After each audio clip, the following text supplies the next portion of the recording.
And welcome in to week 4 now of the Utah Top 50. Week 4 or 5? Week 4 or 5. It might be 5. It's been one of those weeks as I think it's 5. Miss and that ball tipped up and in by. I think it's 5. And then we got the Amigos versus the Americans. Starting here, Dusty Lister and Dane Stewart of KSL Sports Rewind with you. And we say that because it just kind of flies by. We do this in the middle of our football coverage, which is so much fun for us to get into this. As Isaac Garrett goes base, and Garrett with the flush. And we're tied at 2. Yeah, I love the drive there by Garrett. We've talked about he's become much more assertive in the top 50 this year, but his wingman's on the bench right now. Jagger not getting the start today. So I didn't know. We had some late guys that showed up a little later. It's you hit that week and we'll get that one figured out. As that ball sent back up top, little fall away is there, and it's 4-2 as Preston the intern. He's on the struggle bus. He had a rough weekend. He's still kind of coming off of it a little bit. He's just been complaining all pregame. Off to a nice start tonight, though. So hopefully that will pick up his mood. He's very bipolar when it comes to he just lives in the moment. As we inbound, and it's the 3 for Ace Reister. Yeah, you can't leave Reister open. He gets a lot of credit for his ball movement and vision, but this young man can stroke it, and he dials that one up from the corner. So back on the other end is the Americans, up all off the hands, and we will go back down the floor with the Amigos. You know, we heard the some voice over the PA say disconnect. Looked a little disconnected there. That pass couldn't be corralled, and look, the Amigos been really strong in the top 50, and they get a shot here to try to expand their lead. Can certainly happen in first halves. Is Isaac Garrett down low, and Garrett now with 4 points for the PG Viking. Yeah, and Isaac Garrett that time going up against Lyman Simmons, the RSL Academy Griffin. Griffin, yeah. And love the aggressiveness there by Garrett, who just had to deal with it in the block there defensively. Yeah, the Griffin not to be mixed up with the Liger. Is that one is short, and it's Jackson Workman with a rebound. That ball goes out of bounds off the Americans, and it is, and it'll be Amigos basketball. All right, here's the deal. With the next new high school in Utah, they better be the Ligers. If they're not, we got a real problem. That's Burley, Idaho, man. As Alan the run is, Alan lays that one up in. Yeah. But I agree with you. Wouldn't that be awesome? I'm surprised that hasn't happened already. Right? Yeah. I'm actually a little more surprised. My daughter will get mad, but she's not listening. That there was a Harry Potter reference of the Gryffindor or something like that. It's also on Napoleon Dynamite. That's what I was going for. Yeah. That's his favorite animal, the liger. Yeah. I mean, imagine a high school with ligers as the mascot that serves tots. Sign me up. But you know what's true is Ace Reister's shot. That's his second 3. No lagging in that one. Hey, Ace, got any more of that gum? It's a personal. 2 for 2. Yeah. Oh, man. He is. I mean, you want to know about the attention Ace Reister's going to get. There it is. He's going to get a lot of attention this year on KSL Sports Rewind. He got a lot of attention last year. Bingham was my pick in 6A. It's true. I talked a lot about Ace Reister. So 12-4 start here for the Amigos as Garrett calls the shot, and it just comes off the rim there for Hinckley as Garrett is walking up the floor with the no punches good. When you put the circle above your head. It has to be below the waist. As Hinckley with the run out off the loose ball. 16 minutes left here in the first half as our unofficial clock's now synced up as Ace Reister now with 8 points in the early going. Love the recognition there by Ace, the hard closeout on the pump fake. And again, because he's hit a pair of those, it allows that driving lane to essentially be uncontested. And then a long-range shot knocked down by Peter Broadbent. And a welcome sign there for the Americans. Yeah, he's got to be in the top 3 in terms of players that have really popped in the top 50s. He's got the steal here. So,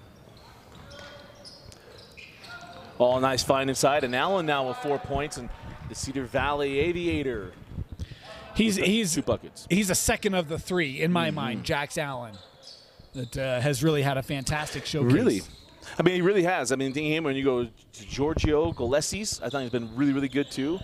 Is that ball off the hands of Lyman, and it'll be Amigos basketball as we dip inside the Wow, the 15-minute mark is. Yeah. Preston is just really on the. He was pushing the wrong button, trying to show him here.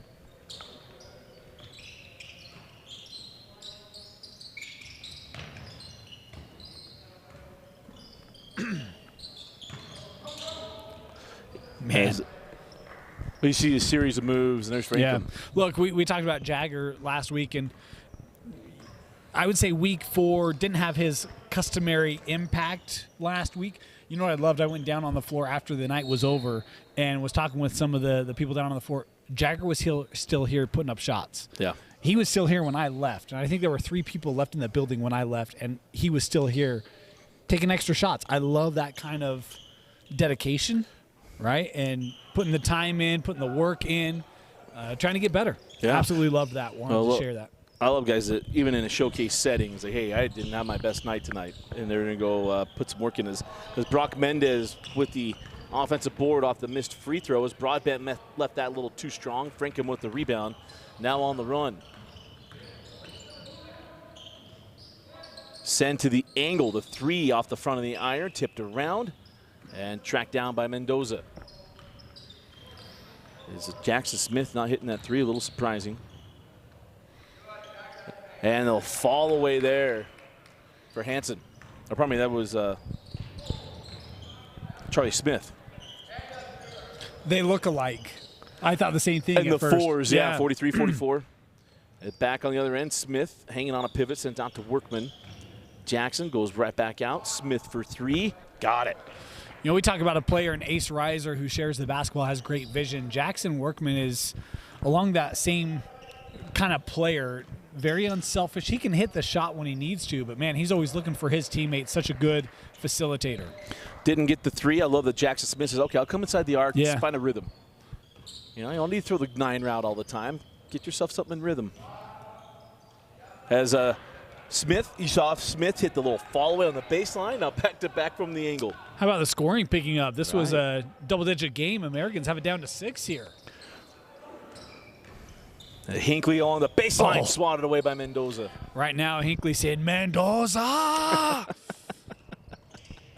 Jackson Workman for 3.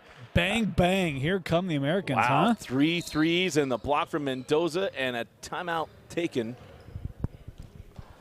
with the clock still rolling. So 12:15 still going. I think it was just a little substitution timeout. We're a little loosey-goosey with the clocking here. Come right back, and it's Frankham with the lefty. And the son of a CEU Golden Eagle lays that one up and in. He's just so smooth in the block. I still love you with a little shoulder shimmy shake with someone down low with him. As Apith Jang couldn't get his shot, sends it back up top with Makai Martin. Good to see Makai back out. Makai gets a little space with the John Wall shiver, and then he gives a little John Wall shake on the back down the floor. Yeah, Smith was there defensively. He really did a nice job on that driving lane, but Makai able to separate himself just enough to get it away. I don't know if I go with John Wall, if that's a relevant term anymore. I know he did the Dougie the other night, but, I mean, good grief, he was at Duke doing that. Oh, sorry, Kentucky. Kentucky, yeah. Makai Martin fall away. How about Makai? He's had back-to-back contested shots, and 49 has drilled both of them. And I think our guys are mixed up on the – we're going to match what's going up on the board. They've got it 22-21. We'll match inside. Only so much you can do, right? Yeah. So got that adjusted. 22-21 as a fall away from Reister. And Ace now with 10 points. Well, and even with Simmons coming over to help him out, Ace just able to get that shot over him. Nice job there. Makai Martin comes off the screen from Simmons. Excited to see Lyman Simmons and what he does growing under Dave Evans' tutelage. If only Dave had a resume where he put guys at the next level, huh? Right. I feel a lot more comfortable at a about it. high-end next level. I mean, I'd love for that to happen. We love you, Dave. I'm just kidding. Dave knows. Yeah, all right, good. He knows. Good.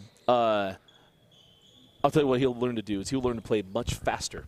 Is timeout on the floor, and we'll be right back here watching the Utah Top 50 on KSLSports.com.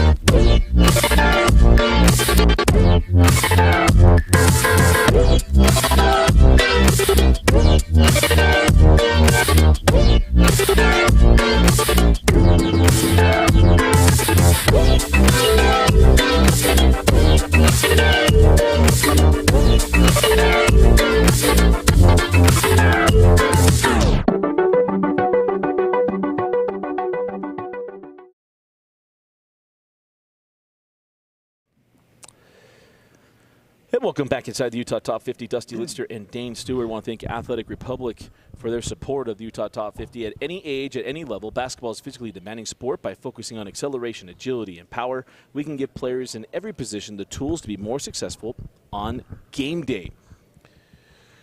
So if you hadn't heard, actually, we got a little extended time out here. We'll go a little one more. How about this? Agility and stability. Balance, coordination, and stability are essential for nearly every movement with or without the ball. Dynamic stability means maintaining body control at all directions and stability under all situations, even at full speed.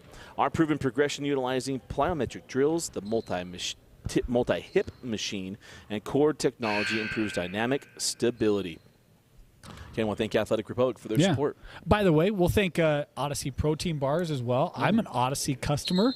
Absolutely love them. You tried them. I did. They I was taste very real, impressed. right? It's not like a chalky, nasty protein bar. It's like and when legit. we say real, like real chocolate, it wasn't chalky, it wasn't yeah. gross, like it wasn't your cocoa that it could be super, super dark. One day I pulled it out of my warm car, and it was gooey because there's like real chocolate in it. So anyway, Odyssey Protein Bars, there you go. Free. Support those who support there, all huh? this. Yeah, absolutely. Yeah. So we go inside 10 minutes. Jackson Workman works along the baseline. Maybe a little too unselfish there from Jackson. He had an easy two. Gives that one up, and Mendoza tied up. Yeah, I love Hinckley coming down there on the crash to get that tie up. So here comes Ace Reister. We mentioned Ace already with 10 points. I mean, what you would say the first half, if we're going to break this up in quarters by 10 minutes. Well, on pace for 40 tonight. Reister, he gives a little ball fake. He's going to pass it and goes up in the same motion, buries the three. Sorry. You had to catch a little moment there. I saw it, Ace. That was smooth. Makai Martin off on the three, and the rebound taken by the Amigos.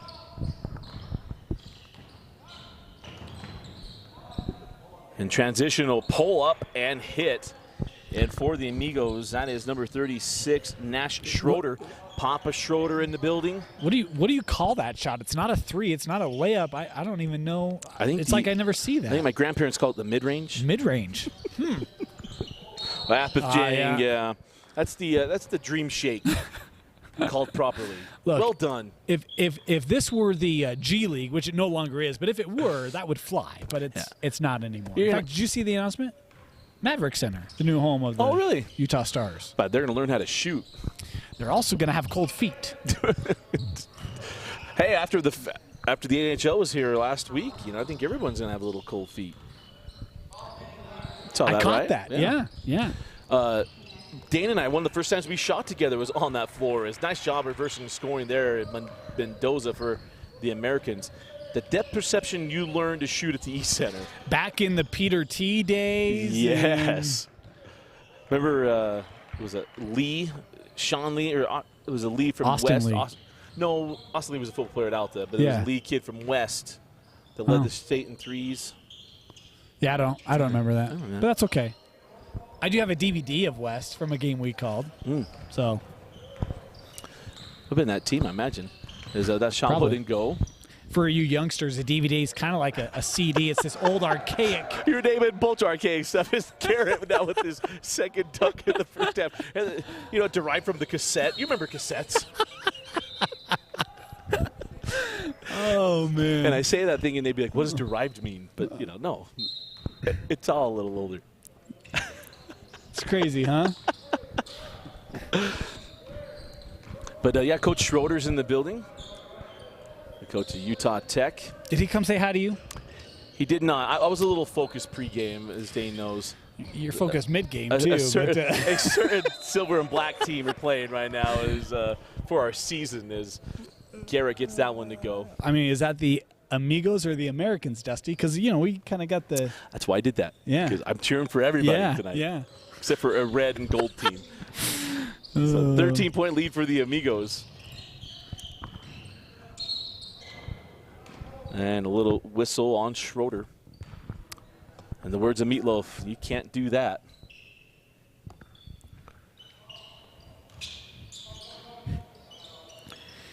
As Workman inbounds into Martin. Good ball movement, send out for three. Smith, his third three. Oh, how about Reister going a little football? Hey, whoop, whoop. Get it down the floor. As Mackay off the bump sends out Smith. Couldn't get number 4. Garrett. Oh, look at that save. No look. So much stuff about Isaac Garrett is so different than what we saw a year ago. Is that shot would not drop there for Schroeder. All he needed was through the legs, and that'd be Gary Payton-esque. Right. I've been super impressed with Isaac Garrett here in the fall. Yeah. He does look like a much different player. Like his athleticism kind of like unlocked. Playing a much different way. Shot won't fall, and Garrett gets the rebound. I mean, I don't think Coach Max will let him do this all that often. No. He goes right into Mackay Martin. So we'll have a foul on the drive. Remind you, 2 weeks from now, next week is the boys get a bye week. We'll have the girls top 50, right? Or is it next week? It's next. Next week. Yep. Ooh, girls go on Monday, and then we go Tuesday to the big house on Tuesday. Yes, we do. At Vivint Arena for the championship night at the Utah Top 50. It'll be the best basketball that arena sees all year. Ayo. How about saying that? As Mackay Martin knocks down the 3. I mean, there's a partnership at brewing there. I'm just teasing. I mean, they could bring us Mocklet. I say it tastes great. Makla? Mocklet? Friends? I don't know. Okay, we'll show. All right. As Allen hanging on a pivot, there's moms all over the feed saying, they know. They know. As that one doesn't go, it'll be inbound on the baseline.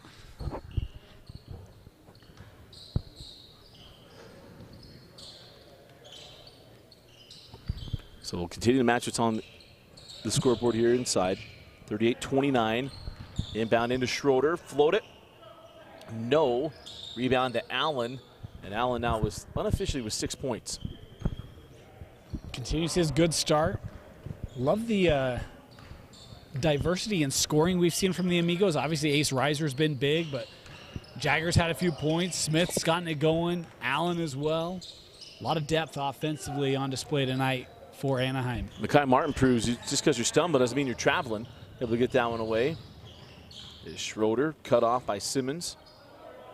I'm sure he was used to that from a year ago, both of them down at St. George. As Allen comes off the screen, right to the rim. Nice job of being patient.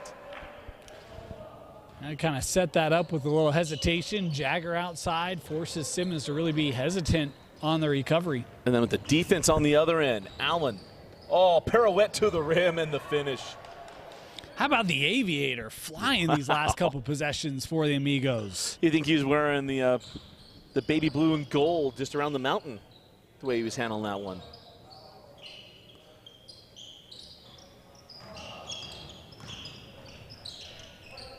And Workman off on the 3, and Frankham pulls down the board, and here comes Hinckley and crew.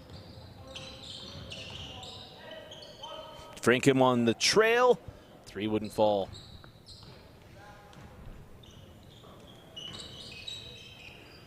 Broadbent goes into Simmons. Nice hands there by Frankham.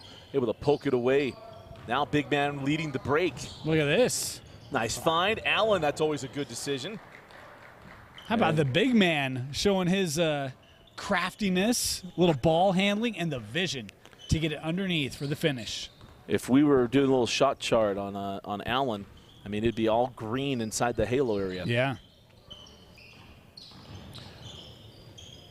Broadbent, 4-3. Man, confident. Big run by the Amigos, and Peter Broadbent able to just step right into it, drill it. This Jackson Smith going to pull up and lips out, and it's taken down by Simmons. Here comes Mekhi Martin. Jackson Workman, cross court, Broadbent, chased off by Hinckley. Good recovery there by Matani. Mm-hmm. Martin going one-on-one with Smith, sends to the corner. Broadbent again moved without the ball, couldn't get the three to go. Rebound to Allen. Good idea there. You're using Simmons off that high screen, kind of drift behind it. Just missed it. Smith can't get that one to drop, and it's Workman pulling down the rebound.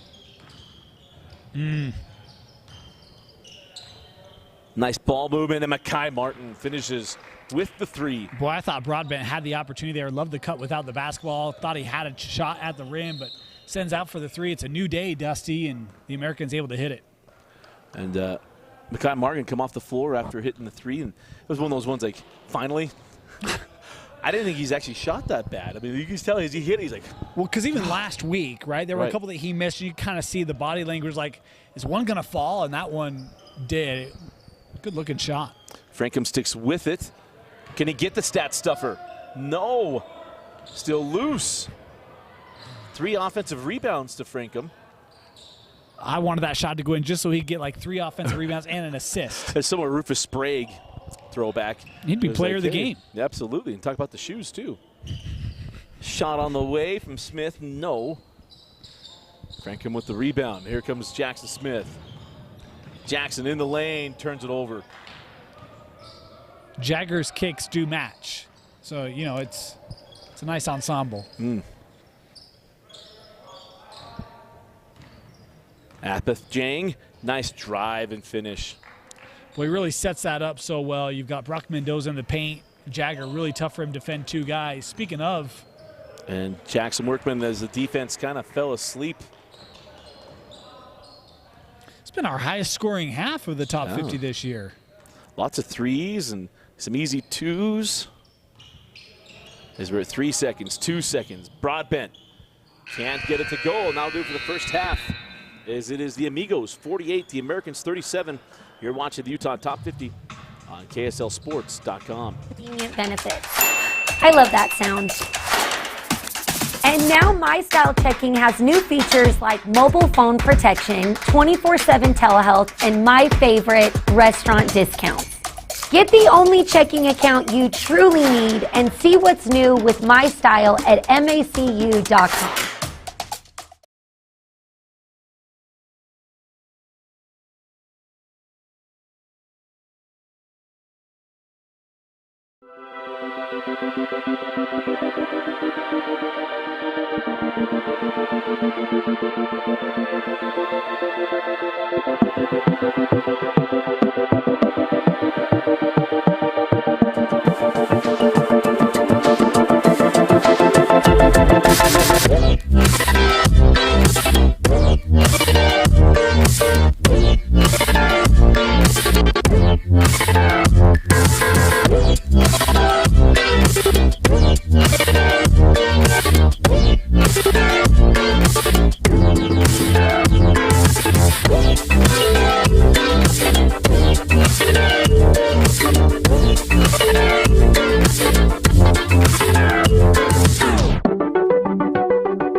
Down the respective brackets. We'll just drive all that.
And welcome back in. Start of the second half here. Game 1 of 3 is our wont to do on Monday nights. Dusty Lister, Dane Stewart with you. The Amigos came out, well, both teams shot the ball really well, but the Amigos a little more consistent with their shots falling, Dane. Yeah, I mean, obviously they came out a couple early threes by Reister. We've seen a couple of others have gotten in on the three-ball fun. Jax Allen has been a beast in the paint today. Jagger's been strong in the post as well. You talk about Isaac Garrett, the burst he's come out with. I mean, it's been really a unified effort by the Amigos. And look, the Americans did a nice job just staying with them. But they're going to have to find some stops if they want to get back in this one. Franken with the board off the missed three from Reister. And it's Mendoza coming away with it after the contested shot at the rim.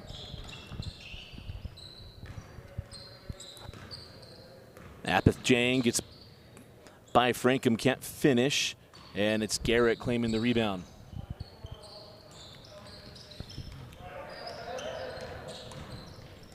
Nice take by Smith. And a beautiful finish. I think Carson Smith gets a lot of credit for running fast breaks and for hitting pull-up J's, right? But that time you see him kind of using his speed, athleticism, delay to help create that driving lane. Love the showing there.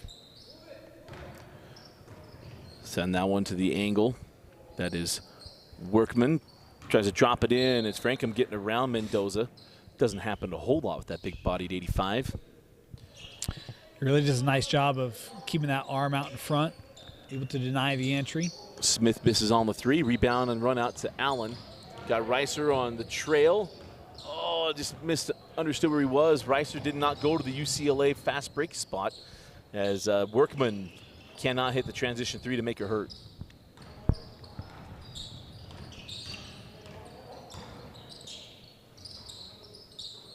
Frankham straight away, back of the rim, and a rebound to Broadbent.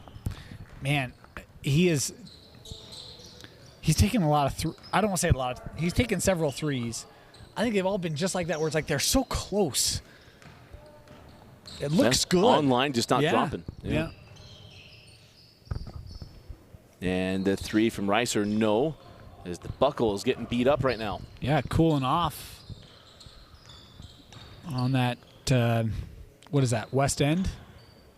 So here's Apeth Jang going after Smith, sends to the corner, three on the way, and Smith can't get that one to drop his. Maybe we go back to getting back on the rims around the first half. I was going to say the three-point shooting was really good in the first half, and right now there's a lid on it. And if Garrett's not going to get that one to go, I really believe in it. Oh, Frankham with the block. Smith going to challenge the big fella, and he draws the foul.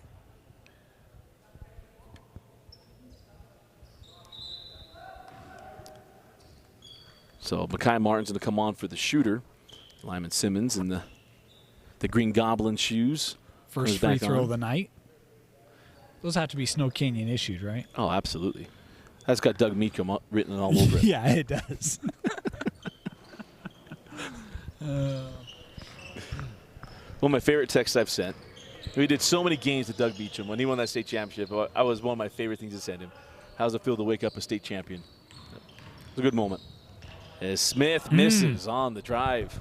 A little lefty there betrayed. We've gone, what, 2.5 minutes or so without points? And Apeth Jang was maybe the most difficult of all the shots. The step back, he was still on his toes, trying to get all together and able to hit it. Oh, nice blow by and one. Man, that hesitation, you just set up Smith to be aggressive on that closeout, and really hard to peel off and not commit that foul. And that's all set up by the drive there. Well done by Jax. Yeah.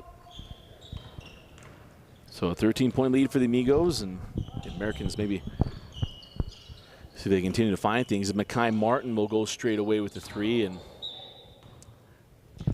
yeah, he's still not feeling like he's got his shot down. He knew as soon as it went. That's okay. Russ does that too. It's all right.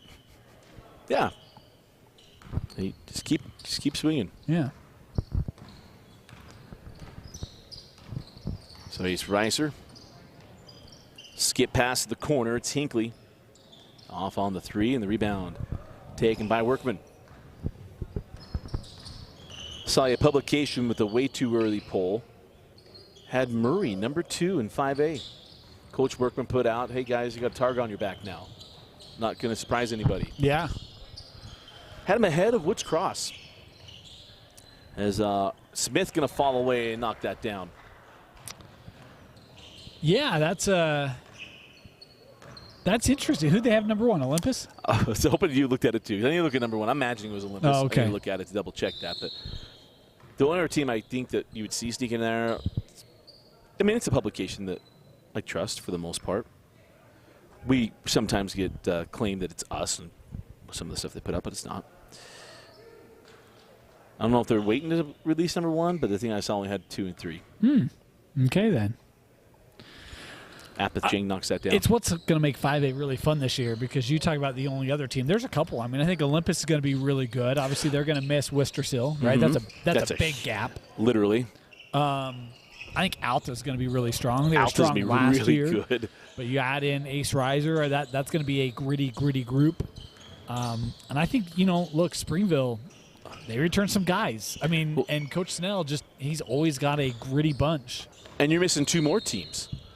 Timpview, year 2 under. They'll return James Rust. We're returning Rust. Year 2 under Izzy, and then you got year 3 of Quincy Lewis at Lehigh. And Ruffner and Lewis and look, so many dudes. I know Lehigh's probably going to be like, no. Maybe take your lump year last year, right? So many times where you saw like Cooper Lewis, right, where it's like he's a little undersized, and yet he would still score 15, 18, 20. That was kind of a building year, right? Yep. And so what steps can they take this year? I feel like 5A is going to be an absolute blast. Maybe the deepest we've seen that classification in a long time. Well, as Makai Martin on the drive-in, blocked by Garrett. Rebound to Simmons as he puts that one up and in for the Americans. I think that 6A is the same way, though. It's almost like the football season.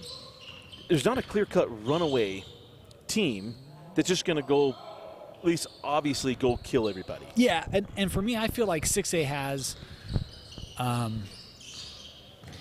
really good individual talent on the rosters, whereas 5A, it's like you got 2 and 3 guy teams, right? Like the construct of the team is very different. I agree where I think it's going to be a wide-open classification. I mean, you think of like Cypress, you've got 3 guys there that people are aware of. But you think of corner, and it's like, well, you got Kozlowski. And I know there's other guys there too, right? But he's kind of the name with it. You think of PG, Isaac Garrett, right? Like there's a lot of kind of single names as opposed to 3 deep. But we'll see, obviously. There's right around the corner. Yeah, just a few weeks away. Timeout on the floor. We'll be right back. You're watching Utah Top 50. Hi, I'm Lizzie from the Food Nanny. I recently got a My Style checking account. It's the perfect blend of rewards and convenient benefits. I love that sound. And now My Style checking has new features like mobile phone protection, 24/7 telehealth, and my favorite, restaurant discounts. Get the only checking account you truly need and see what's new with My Style at macu.com.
So out of the timeout, Dusty Litster and Dane Stewart with you here. Second half, Utah Top 50, game 1 of 3 tonight. As Smith, that was beautifully set up on the give and go, just couldn't quite complete it. Inside to Frankham. Lefty won't drop, and the rebound taken by Workman. Simmons sends out Broadbent. Now Workman. Jackson. I don't know if I've seen him miss this many shots in a row. Maybe can't remember the last time either. And Hinckley with the great move, and again, has been the phrase tonight is great move, can't finish it. And then the easy 2 there for Reister.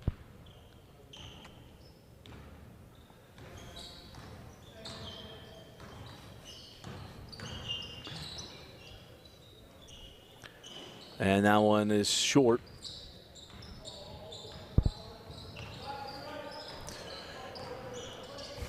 Is nice. Well, thought it was initially a nice look, but a great steal, even better. Yeah, Smith kind of slips in there unseen. He could be a Milford man, unseen, unheard, just pilfers that away. That was very good. Yeah. Your Milford man got a big one this week. Have we talked about that reference? The Milford show. man? Yeah. But do you know where that comes from?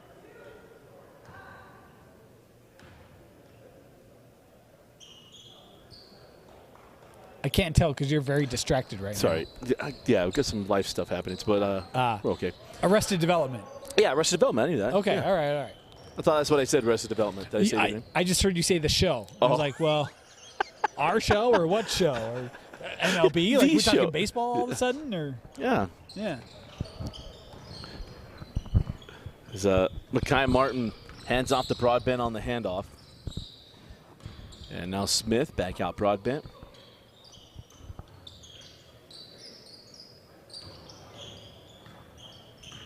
Workman. Now Broadbent mishandled the pass taken by Reister. Oh, nice pass. Schroeder, extra one to Hinckley, who lays it in. Yeah, nice unselfish play there. Could have gone up, looked for contact. I think there would have been some. There you go. Mekhi Martin. And it always feels good when it goes down. You always get a much better reaction when it goes down. But he's got to speak positive of yourself. Like, all right, I'm going now. As come back as Frankham puts that one in, and we're at our media timeout. As we'll be right back here watching the Utah Top 50 on KSLSports.com.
Hi, I'm Lizzie from the Food Nanny. I recently got a My Style checking account. It's the perfect blend of rewards and convenient benefits. I love that sound. And now My Style checking has new features like mobile phone protection, 24/7 telehealth, and my favorite, restaurant discounts. Get the only checking account you truly need and see what's new with My Style at macu.com. So welcome back, Dusty Litster and Dane Stewart. After the media timeout, remember, it's our first game of 3. So we do 3 games every week. The next week is the Top 50 next. And then the following week, Monday night, will be Girls' Night on Monday night. And then Tuesday, championship games at Vivint. Nice big boy take there by Broadbent. Yeah, going right up against the big man in the paint, and Broadbent able to capitalize despite contact. I'm really excited for the girls' top 50. That's been something that they were teasing last year. They wanted to be able to grow into that. This year, they didn't know if they had enough interest, but as it's gone on, they've been able to get enough interest. And so I can't wait. That's going to be absolutely fantastic as this showcase continues to grow.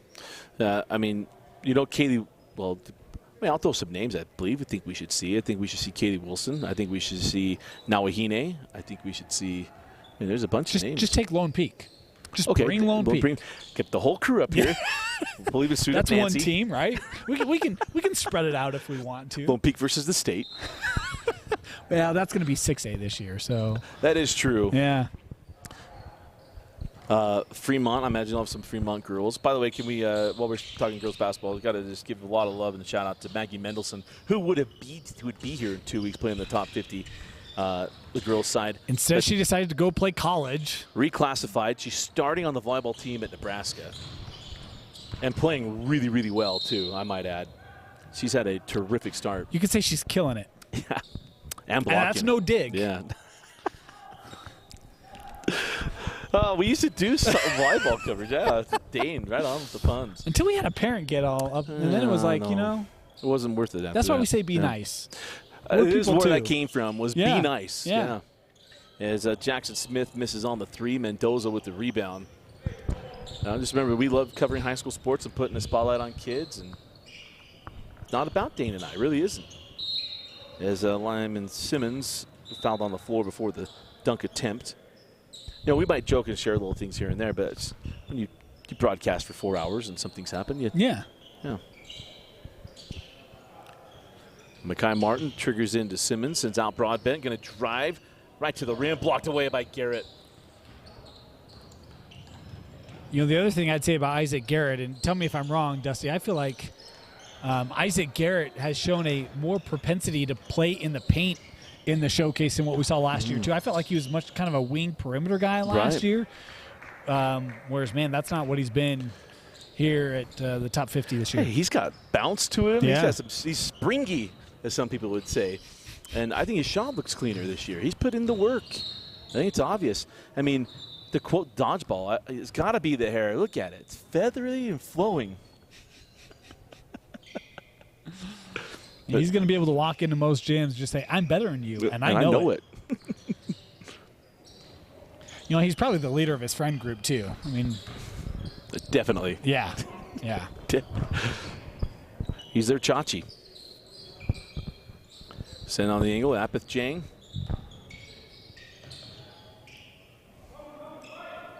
Out top, Makai Martin off the screen from Simmons. Free throw line, Jay is there for Martin. 67-54 is Jackson Smith off the buckle. And the rebound in the hands of Apith Jang.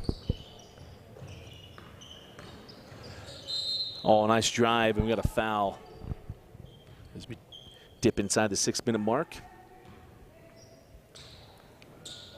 So 1 shot for 2 points here for Broadbent.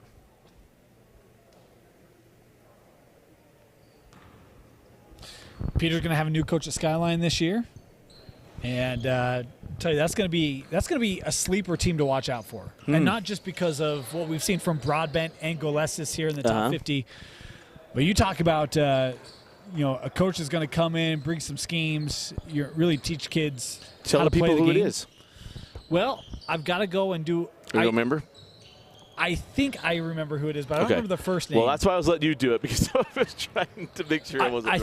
I think it's Gardner, former assistant, coach, former head coach at Juan Diego. Yeah, and Tim Gardner. And that's it, Tim Gardner. I couldn't remember the first name, but yeah. I couldn't remember the last name, and wouldn't move it, so we had to the put first it name, I got together. the last name. I think he's going to be really, really good there. So a long time up at the Hill. Yeah, going to be very interesting. He didn't give a press conference like Charlie Weiss did back in the day. He did not say they'd have a schematic advantage in every game they play. but they will. But they will. Maybe not against Olympus, right? That would be a fun battle. That'd be quite the gauntlet. Maybe we'll have to see if we can go do that one, eh? Yeah, especially at Skyline.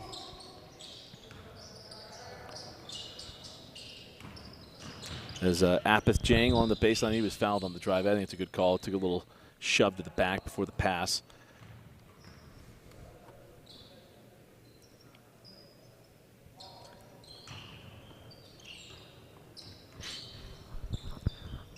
So in the hands now, Martin. Makai, not good hands there by Reister. How about Makai able to keep it, though?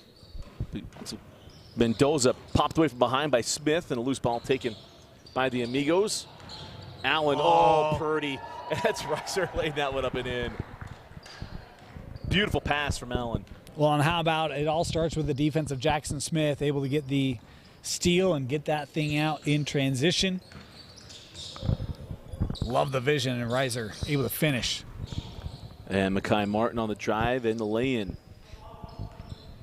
And that's where I feel like Mackay, even back to his days as a freshman, has a knack to get at the rim. We've seen him take a lot of threes in the top 50, but man, use that driving ability, and I think that's going to be an aspect that he can bring to Layton with KJ Miller and with Brock Mendoza. It's going to make them tough. We talk about a lot of 6A teams have a lot of individual talent. Layton does have a trio that they can really bring into the year.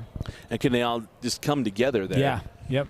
Because in their own region, you're going to have Hanson and Fremont. You're going to have there. Davis will play good team basketball. We'll have a +1 there for Jax Allen. They will also have a decisive home court advantage because I love that Layton gym. I love that Layton gym. As long as they get not that it's wanting to come back, but the Layton band right by our ears when we go do the games there, that'd be great. I'll tell you this, that gym gets loud.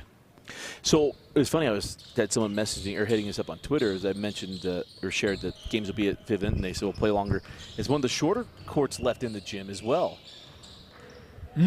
Layton? Yeah, Layton, Viewmont, Cypress, Highland. As that one goes inside out. Whoa, Garrett wanted to go after a little jackknife up and in there. Isaac Garrett wasn't putting that on display a year ago. Now we're talking, huh? Man. That thing got serious real fast from Isaac Garrett. He wanted that, man. And he put on the jetpack and went. Look, that might be good enough to make our football top 5 plays. Right. That was really close. Hey, he might even get on You Got Mossed. As nice take and finish there by Frankham. And he gets the +1.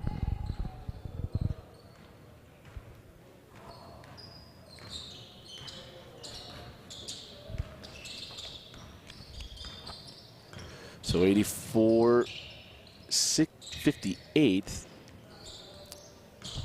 That one won't go.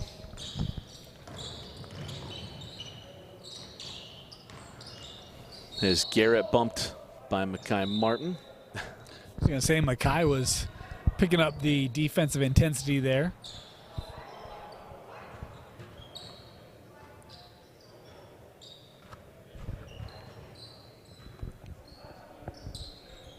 So inside of a minute left here in game 1. Remember, game 2 be coming right up after a short break.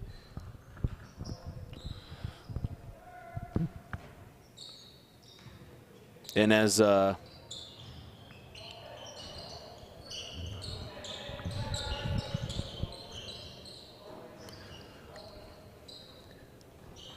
drop it inside, Frankham left a little short rebound there to Simmons.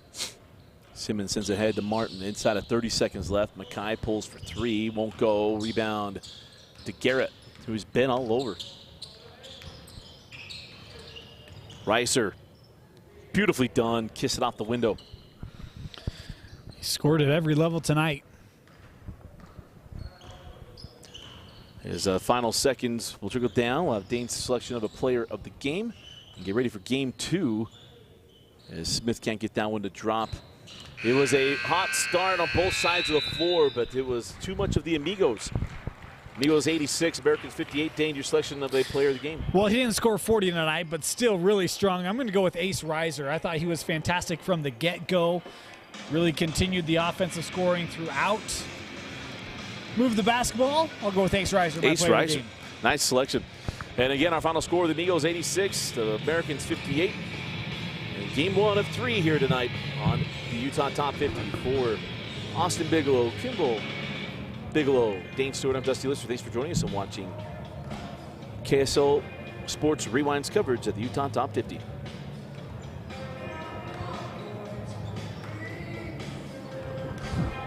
That's not a Scuddy. What is that?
And welcome back in Game 2. Dusty Litster and Dane Stewart, the Tropics, taking on the Colonels.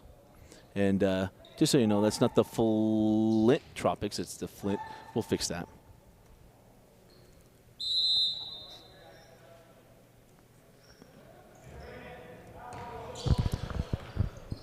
So the Tropics have been one of the most impressive teams thus far. They have. And for me, it's all because of 77. I love what we have gotten to see from Brock Felder. He's got it now. But then you mix in little Q Meza, and you've got yourself a team that can put up a lot of points. Well, on the other end, just couldn't get that lob to go down for Tyler Christensen, who has just been a bundle of energy these 2 weeks, or probably the last 4 weeks. You want to talk about kids who can score it? Oh, Erickson, and take it away. Felder. Oh, he showed mercy. Yeah, it's no mercy. No mercy. The way of the fist, man. Into the corner. Christensen for 3. There you go, Tyler Christensen. Able to knock that one down. Good to see him get a nice start tonight. The Cedar Valley Aviator, his teammate Jax Allen had a nice game in Game 1.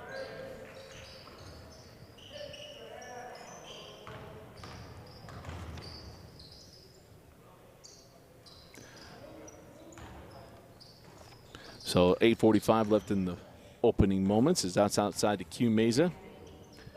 Felder from the junction and got it. The old Q to Brock connection. Connected on that play. I drove by Parowan twice in the last 48 hours. How'd it look? Yeah, it looked good. Felt Brock Felder's presence there. It's like, there's something just felt different here. Still waiting to see him in a football box score. Very disappointed.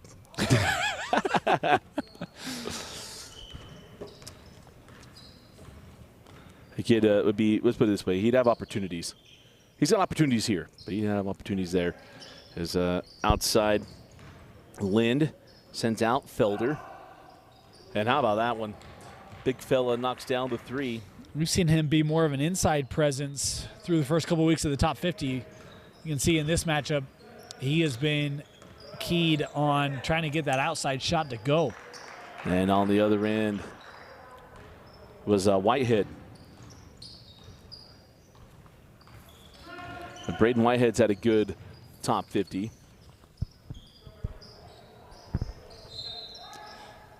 And we'll stay here.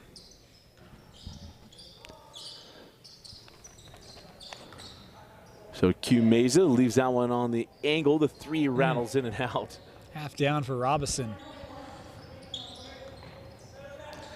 Transition 3 won't fall in for Barnes. Or probably that was Erickson. Now on the run. Duft had that one tapped away. And Erickson to Christensen. And Q Meza with the rebound. Bit of a cool start here. Both teams trying to take advantage of quick opportunities. Haven't really gotten in the flow yet. Oh, good find. Felder crawls in. How about the vision there of Easton Duft, the sophomore, able to find the big man. Nice little wraparound pass there. And Brock with the finish. And now Jordy Barnes for 3. The future Utah State Aggie. Look, I don't think last week or this week he's hit a 3 from inside of 23 feet. He's been practicing that college three-pointer. He's been Jeremy Dowdell style. Yeah. Good to see Matt here tonight. As he was signing autographs and talking to fans and kissing babies and all kinds of stuff down there after his round of golf got over. I'm going to say still waiting for him to come and say hi. I don't know. Matt. Coach Schroeder, he did turn around and wave. It was good to see him. It's been a while. He's looking looking good. You said we were friends. Yeah. As the free throw is good.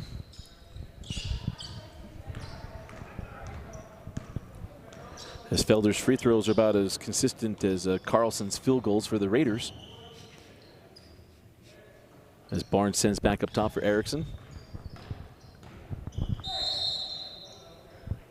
And Erickson fouled on the drive. Which is much better than Amendola's field goals for the Cardinals. So, ooh, yeah. Yeah. Or who was the kicker for Oh, it was a Cardinals kicker. That was Amendola. That was rough. Yeah, that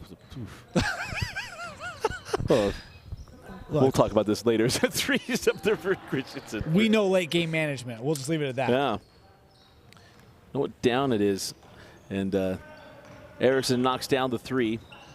11-9. Colonels lead the Tropics into the corner. Duffed for 3. Had a kid. Well, this game's feeling a lot like the beginning of our last game. And then one team was able to sustain their offense. As Jordy Barnes straight away up, ball was halfway down, rattles out. Whitehead with the rebound. He'll send back out. And that 3 is too strong from Swiggett.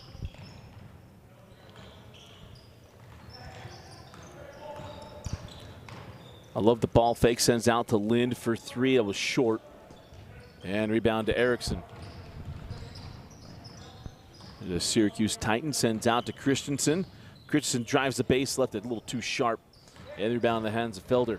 Good work there by Christensen. He's really probably been the best offensive player here for the Colonels to start. That one just got caught under the rim. As on the baseline and left short there by Robinson. And inside, reverse it, and Swiggett scores it. Nice reverse there by Swiggett. I was going to say, we're in danger of having Happy Gilmore come out here and ask if these rims are regulation size. It's been tough scoring. Oh, there you go, a little floater. Q Not the first time we've seen that. No. He's so crafty, so good with the basketball. Swiggett, speaking of crafty, who is that? Is that Stockton down there? No, I'm not going that far. That was a nifty gifty right there. Love nifty gifties. So 15-14 Colonels lead. Of course, October, a great time for crafts and crafty play. Yeah, You're going to have a decorated doorstep. Why am I blanking on Stockton's last name, the former Lone Peak point guard? You were Ashworth. I liked Stockton. 3 on the way from Q is good.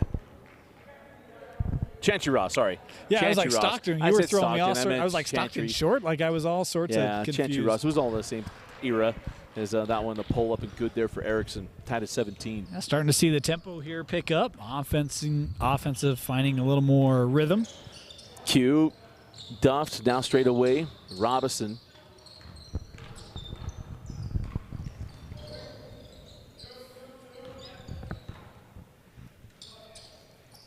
Robinson again for the deep 3. Grazes the rim and it's out of bounds. We'll go back down the floor with the Tropics, or probably with the Colonels. Bendiger had that one all sized up in good positioning there. And, of course, Jackson McKee coming on the floor as well. There's a football player, all number 71. Erickson sends out. Staley send to the corner, and out of bounds is McKee. Big win for his Bees last week. Yeah, boy, and I love that. Isaac Staley's used to throwing completions, and that time he just turns around, gives it to Jackson in the corner, but just stepped out of bounds. Good look, though. It was like an easy bubble screen just to get him in rhythm. And we called it last week, say, hey, McKee has a good Monday, the Bees have a good Friday. Both were true. Yep. It was on KSL Sports last week on the Game Night Live Game of the Week. Barnes just keep on spinning, and Bettinger was the intended target on that one.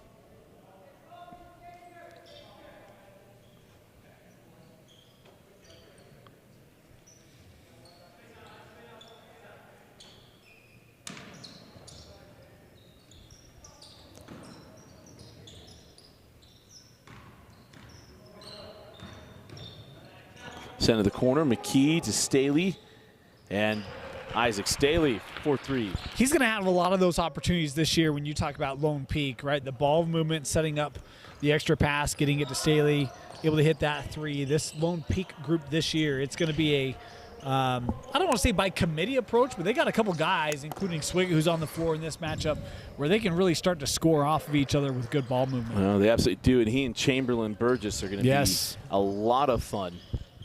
to watch. Yeah, I forgot about Chamberlain. You're right. Both of them super young. Played on the same AAU team in the summer as well.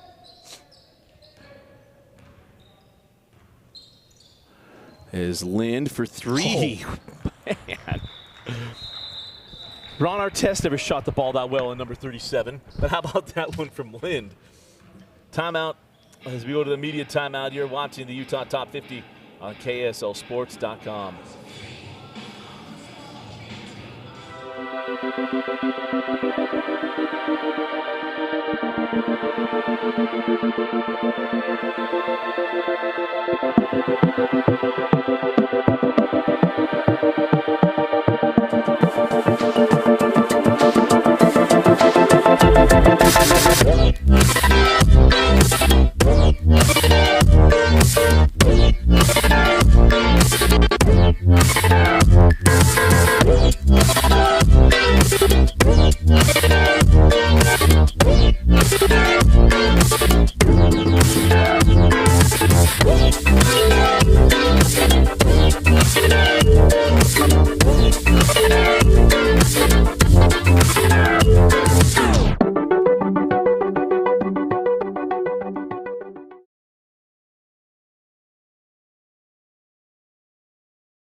Welcome back in. Dusty Litster, Dane Stewart with you here at the Utah Top 50.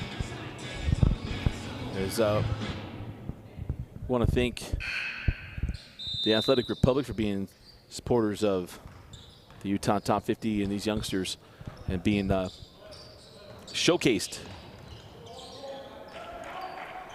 Ooh, boy, I love the pick and roll there. McKee had the paint wide open, just too strong on it. So we'll come back the other way with the Tropics as Robinson. Man, that was the slow Euro on that one. Couldn't get it to fall. Boy, an active hands there by Tyler Christensen, too. He was all over that. Swigert up top, Christensen. Been active here in the first half and a little too strong on that one while we're fouling the rebound there to McKee.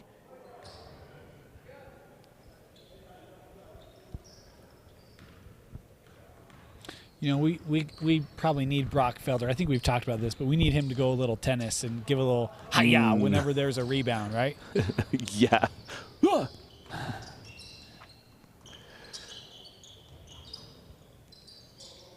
As he faces up, and there you go. Gets that one to drop. Tied up at 22. I don't know if he scored at the rim yet. I think everyone's been I don't think so, yeah. away from the rim for Brock in this contest. How about Q with a board? Really underrated element of Mesa's game. More than just scoring. You talk about the free throws, you talk about the three. Good assist man. He was one of the top rebounders for Cyprus last year. This young man loves to have the basketball and does whatever he can to get it.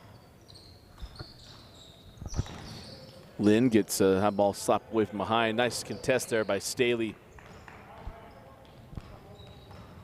Swigert on the run, give it up to Bettinger. With a little sharp there. Mason hanging in the paint. Can't get it to go. McKee comes in for the board, sends out Swigert. Here comes Staley. Down the lane. And Staley fouled there by Felder. And they'll put Ike Staley at the line, 1 for 2. You know, Ike Staley doesn't appear to be one of the thickest kids on the floor, but you love to see him attacking the rim like that. I think last year we talked about his shot, and even earlier he's going to have opportunities off of that kick for three. But if he can get the drive going, it feels like last year's freshman, he kind of stayed on the outside a lot. Yeah. Man, if he can penetrate, isn't afraid to go in and get contact, boy, that can really be a nice element added to his game. Robinson on the drive. Bettinger there to disrupt the shot. Comes off the mark. Here's Swigert. And the mid-range J won't go. His Lone Peak teammate with the board blocked away by Felder.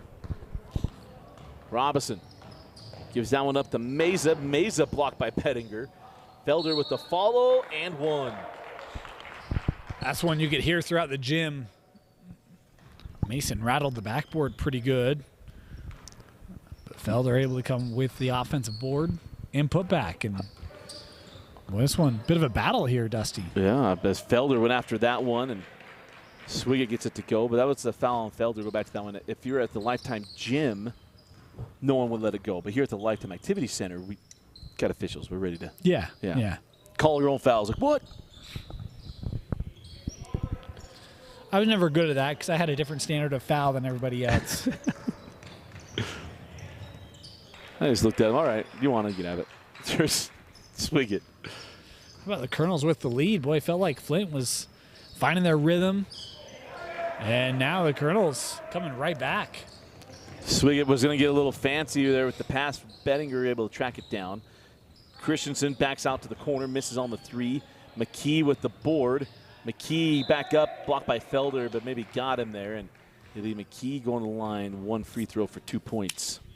And I don't know if this is founded or not, but we talked about Isaac Staley just a couple of possessions ago, really driving into the middle, looking for contact. McKee there, not intimidated by the presence of Felder. Both football players and have football in their backgrounds, I should say. And you see that kind of resonate here on the hardwood as well. Now, we're assuming that Felder played. I mean, No, I meant McKee. well, McKee plays. Yeah. Yeah. McKee and Staley. Oh, my bad. Was the other one. My bad. Yeah. No, you're good. You're good. As Felder rattles out the triple. Whitehead with the rebound. Now here comes Swigert. Leaves it for Staley on the trail. Bam. Coming mid-yawn. Isaac, man. Coach Ross will welcome that. He's got to be excited, right? He will welcome it. So a 6-point lead here for the Colonels. We saw the Tropics hit their first loss last week.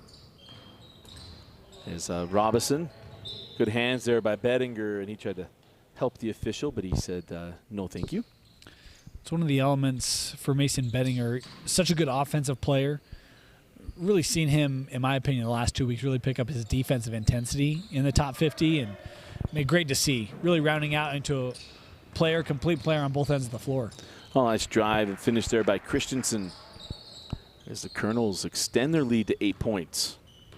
Tropics have gone dry here, and you wonder if there's a chance for Q, who's got it right now, to just try to get something. Send out to Lind from the corner. Best offensive game for Sam Lind here tonight? Either tonight or last week, he had a couple of shots, and then it kind of went cold for the Tropics. Has come back on the other end, and that one, as Christensen able to get the foul. But yeah, right up there, a couple threes. Last week was a mid-range stuff from 37.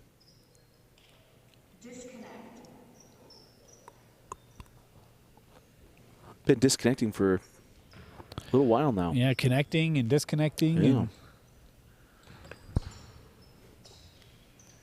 imagine if your relationship status is kept updating like that for everybody to see.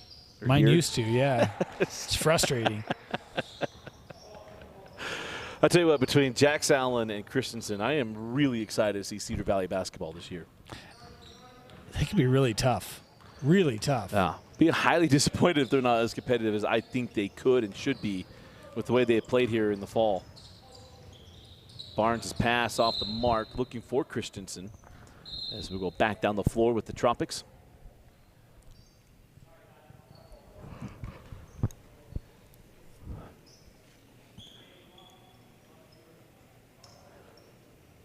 As we near the 3-minute mark, remember we have another game coming up. At the conclusion of this one, we'll have the Chaparrals and the Washington Caps.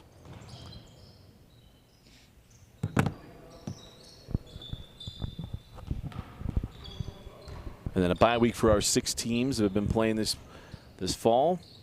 We'll have the next week. Is that 3 for Robinson is good. And now they found someone again. Yeah. Still just a little bit of a, I I don't know, maybe a bit of a stall where it feels like just isn't quite gelling. Nice offensive board there. Nice block by Felder. That's the thing, right, is if you can play good defense, it keeps you in a lot of games while your offense kind of works through some of those moments where it just maybe isn't all in sync, and they've done that. They've rebounded the ball pretty well. They've held the Colonels here to 35 and just kind of waiting for that offense to refine its rhythm. Well, so one of the things that's interesting about basketball is if you go play defense, your defense leads to your offense. Yeah.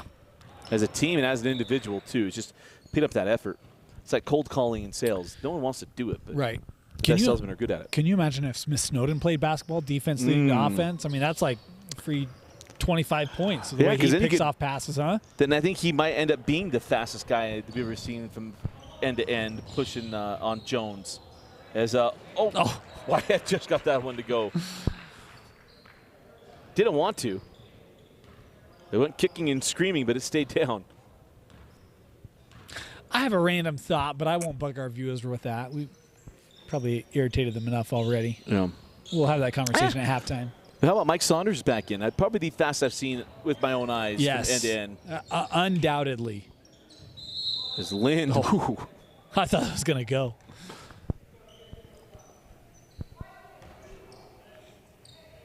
Haven't seen Coach Smith walk in yet tonight.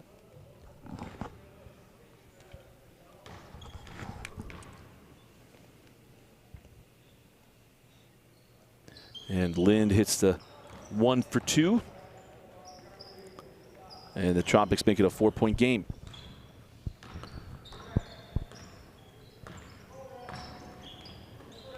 Send out Erickson for 3. Pure. Nothing but net for Caden Erickson. We talk about expect big things from him this year. Man, that's a dialed-in shot. Well, he hasn't looked for his shot tonight either. Meza. Let's get a little three-point contest going, shall we? Welcome it here in the last 20 seconds. Christensen's going to go at Duft. Leaves it for the trailing Whitehead. A little strong on the J. 10 seconds here for Meza. Erickson wanting the defensive challenge here with Q. Sends out Robinson. 3 won't go. Rebound to Staley, and that'll do it for the first half. We go to the break. It's the Colonels 40, Tropics 36. You're watching the Utah Top 50 on KSLSports.com.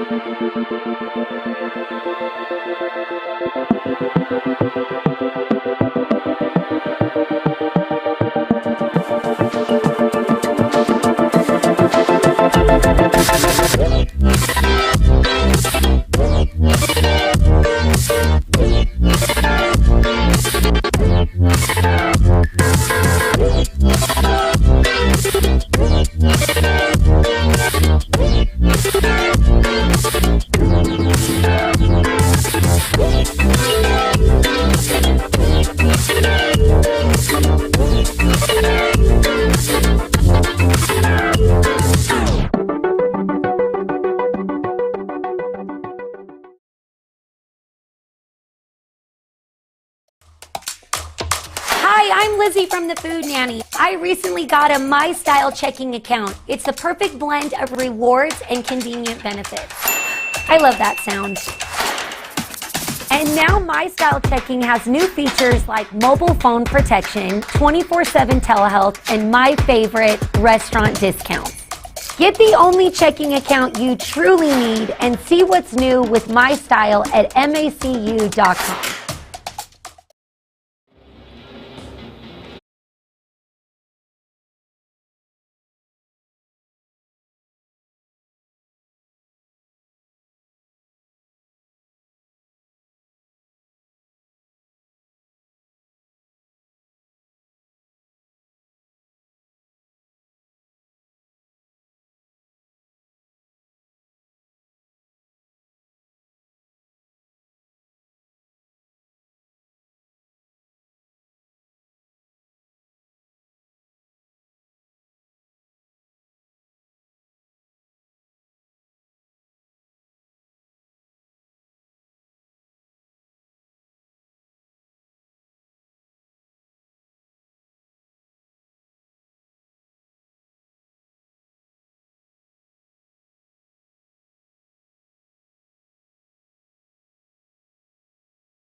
Just trying to wake everybody back up a little. Enter Sandman, which is kind of funny because he puts people to sleep.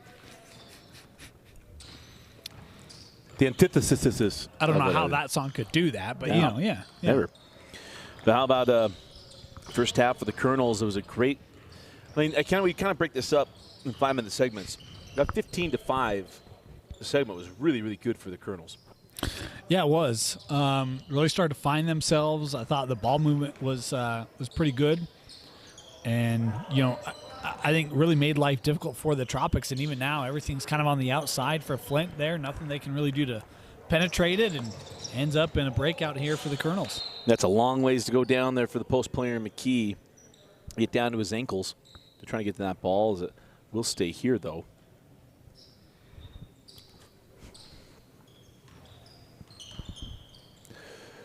As it'll be Jordy Barnes inbounding here for the Colonels.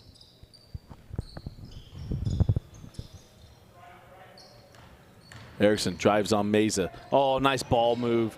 Couldn't finish it, but the follow from McKee and one. That's why you always crash the rim, right? You just never quite know what opportunities are going to exist there. And McKee not giving up on the play does a great job staying with it, getting the board and the putback and the foul.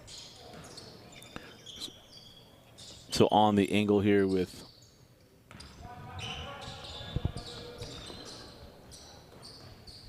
we had one of the organizers up here with us at the break, talked about really the desire to have kids talk more and communicate more, really help lead the floor offensively and defensively. Opportunity for these young men as we've got another week to show that a little bit more, showcase that more here in the top 50 is back-to-back buckets. Felder on the one end and then the three. Felder with his first finish at the rim and a big-time finish. And then the three for Erickson as that shot won't fall. And the rebound in the hands of Bettinger. Swig it ahead to Erickson, who's now got 5 points coming out the break. And I think every week we talk about the Ericksons have a big year in Region 1. He's going to have to for the Titans, who made that shocking run the state tournament a year ago as Robinson pulls up and hits. Timeout on the floor. We'll take it with them. We'll be right back.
So at the timeout. Oh. We got to get the clock was running during our break here. So we'll get it synced up at the bottom of the minute as Mason Bettinger hits for three. Defense kind of gets lost off that screen. Mason left alone. One of the things we learned last year, you leave Mason alone, and he'll make you pay for it. And a lot of times even put a hand in his face.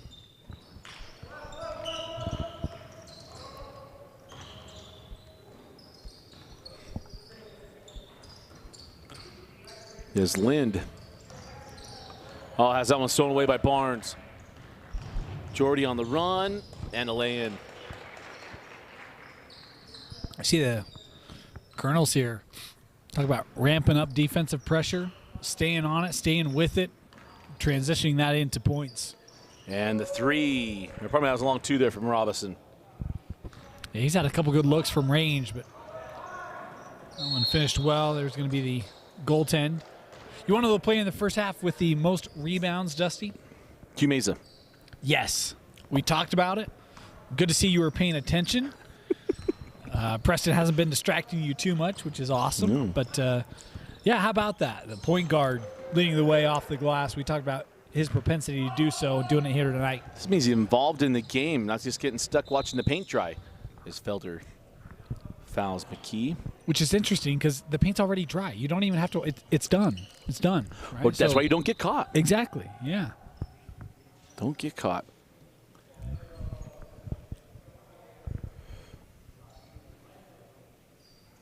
So a 10-point lead here for the Colonels.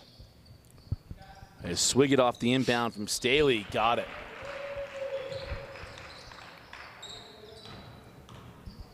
Another long ball from a Lone Peak Knight. Yeah, good defense there. How about Christensen? Yeah. Again, if the Aviators are not well, and look, you look at that region. What'll be Region 7? You'll have Payson, Hillcrest, Cottonwood, Stansbury, Tooele. That's a region. They should be competing for a region championship, right? We've seen kids from those other programs here in the top 50, but I mean, there's no reason why that Aviator group can't be near the top of that bunch. Mesa goes after McKee, sends out to Felder. Brockoff on the triple. Hear him swig it. Back in. It's Mason Bettinger. Quick setup for the three. Won't go, and the rebound in the hands of Lind. And Bettinger goes after that ball, trying to get an extra possession. And Gatorade's good. Mason's good. Just glad they didn't spill that. Hate to stain this brand new floor before the Bruins ever play on it, huh? Yeah, it's the only thing I thought of when Doc Rivers and the Celtics won the NBA Finals. That they hit him with the red Gatorade on the floor. It was interesting. Never seen that.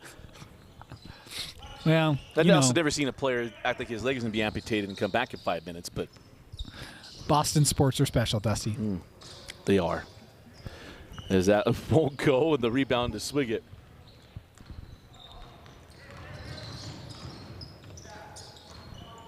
Nice drive by Christensen. Will pull up and hit with a floater. Man, I'm really surprised. The Colonels have themselves a 15-point lead, and it's just been that kind of a ball game. I mean, Flint felt like they were kind of hanging early. We talked about it was just kind of out of rhythm, and it wasn't really settling for both. But, man, the Colonels have really found their mojo, and it's been impressive tonight. Nice extra pass there from Swiggett. Give it up to Whitehead. And the Colonels, we made the joke about the phone thing. I mean, they've stayed connected. They've been connected on both ends of the floor. Yeah. Well, and even that, I mean, you've got defensive help coming over from Felder to take away the driving lane. It just allows the backside to be open. No help there. Easy finish for Whitehead.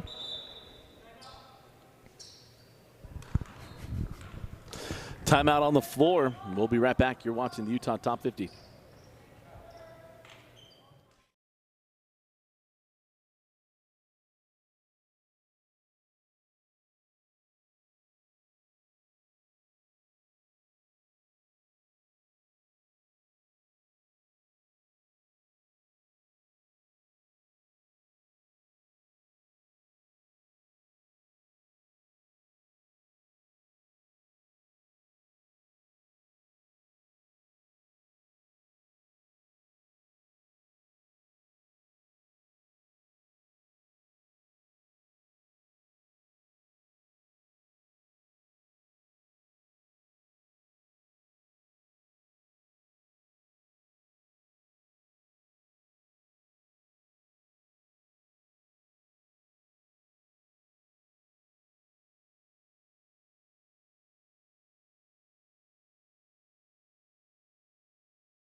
.13:06 left. And it has been all Colonels. Remember, we had a hot start at the end of this game. Both teams were going, and much like last game, one team just stayed more connected. Their offense has stayed more balanced. As Bettinger misses on that one, here comes Meza. Q send to the corner, Duft. 4-3. And you know, Duft has a couple threes in this contest, but that's what you're going to see from Q a lot this year at Cypress. And he's got guys in Diego Mulford that can hit that shot. He'll also have a big run on the floor with him with Jackson Justice Fobbs. I mean, he's going to have a lot of kids around him. It's what's going to make Cypress to be a top 3, top 5 team in 6A this year, even preseason. But the way that Q has been playing tonight, that's really how he plays on his varsity squad. And it's what I think makes him a really fantastic player, because he probably hasn't shot as much tonight as he normally does. Yeah. He's going to be finishing with 20 a game and having 6 dimes plus 8 rebounds. Right. And here's the other part. He's going to have to. They do have a good team, not as deep as some of these other squads they're going to go up against as far as talent goes. And so they need him. And here's the other part. It's not new to him. This is me his 4th year of living that life. See, and I think you could argue Cypress might have one of the stronger starting 5s in all of 6A, but I think their bench is going to be short. And so they're going to need their starting 5 to play a lot of minutes and to make big contributions night in, night out. And I think that, you know, the point you're making there is that he's got to show up every night and have that kind of a night to help that starting 5 really carry the load. And the next part is the fouls. I mean, the one thing we learned in basketball is they don't call it like this in the regular season. No. When the guys in the black and white have an off night too, because they can, and it happens. They may not admit it, but it's true. And it makes it a long night for everybody. Like we've seen if you're watching national television at the moment. Oh, man, Q. How about him sticking with that play? Here come the Tropics, Dusty. All of a sudden, it feels like they're getting a little bit of rhythm, and it's really been getting out on the run, pushing up the floor quickly, and getting opportunities. Yeah, as all Felder. That official's not buying him a drink after the game, but that was pretty good. He roofed it. Put him at that 4-meter line, fall away there from Bettinger. How about Bettinger? It almost looked like Q was trying to set up the charge, which they're not going to call in the top 50. And Bettinger just curls right around it, squares up, hits it. Robinson, 4-3. I'll tell you what, been maybe his best offensive performance of the top 50. The second half. Yes. First half, the shot wasn't dropping. He stayed with it. Getting the look, knocking it down. Here comes Bettinger. Sends out to Staley. Then the 3 lips out, rebound to Felder. They can pull within single digits here.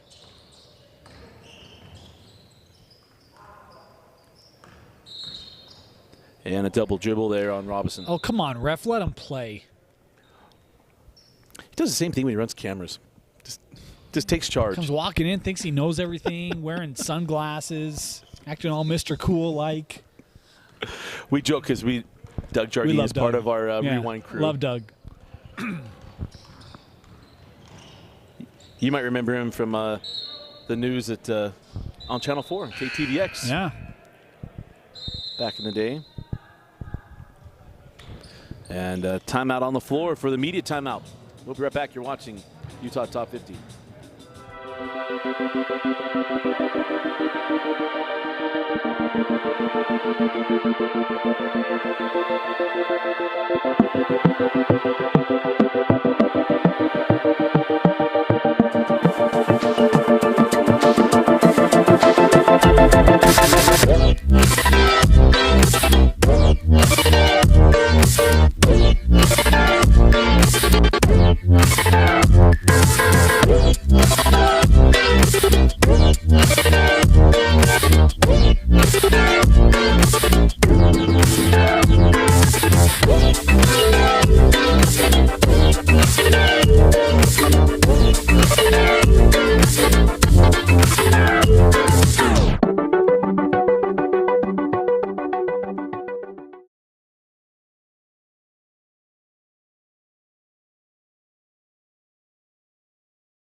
So out of the media timeout, Dusty Lister and Dane Stewart with you.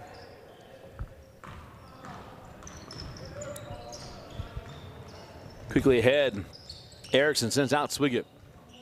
Now Jordy Barnes. Float it, score it. That ball started with Jordy, worked through 3 other teammates, came back to him, and able to get the points in the paint. I was just thinking it had been a while since we've seen Jordy really look for his shot, and it's been even a longer time since we've seen him settle for a 2. So, well, that's the option you got to go with is Felder. A series of moves leaves that one short and to the right. good defense by Whitehead. Young man played a lot of JV last year for the Miners. Going to have a lot of varsity minutes this year. Long 3 for Jordy Barnes. Yeah, that's more what we've seen from Jordy here in the top 50. That shot right there. And Matt not even giving him the Titan triple chant. He didn't even smile. He didn't even break stride in his conversation down there. It looks like he may have a look on his face like, I can't believe it. Q misses on the 3.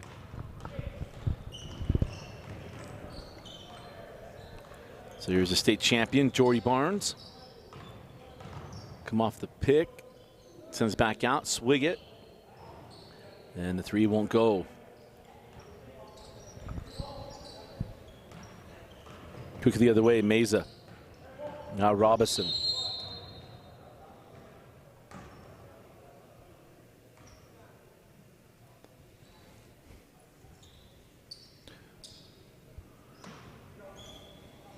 I'm looking right now. Do the Tropics not have a bench? I'm just realizing that. They don't. They're going all 5. So Lind left that one short. Quickly ahead. Erickson with the flush. There you go. Caden showing he can elevate as substitutions coming to the table for the Colonels. And then out of bounds. It's a war of attrition tonight. Yeah. You know, we talk about a couple of items that the top 50 administrators really pushing, things they're hearing from coaches. We talked about communication a little bit earlier. The other one is kind of ball movement, right? Sharing the basketball, moving around, moving without the basketball, but really just being engaged on both ends of the floor. As Jordy trying to go with a tough reverse there. Nice putback. Items that's hard to do when you don't have a bench. Right. When you're going a full 40 minutes up and down the floor, and the speed and tempo that we've seen here tonight. And they've just been left out on the floor. It's a fun game, but not a lot of fun when you can't just get a break and you're playing 98 feet. As that shot won't fall for Robinson. Quick on the other end, Christensen with the finish. Yeah, early leak out, just like a Ford Pinto down the floor and up and in. Nice. You like that? Yeah. Here comes Robinson. Felder, turnaround, lips out. And here comes Jordy Barnes. Is that not kicking the ball? About to ask our official. Oh, nice find. Bettinger gives it back up to Whitehead. Challenge at the rim, and it crawls in. Just like they drew it up. Throw it off the shoe, then baseline. Just like the MJ versus Bird commercials. And there's a dunk from Bettinger. And this is one where you see a lot of leak outs, and you wonder if they'll decide to call this game a little early. And we had that last week. Yep.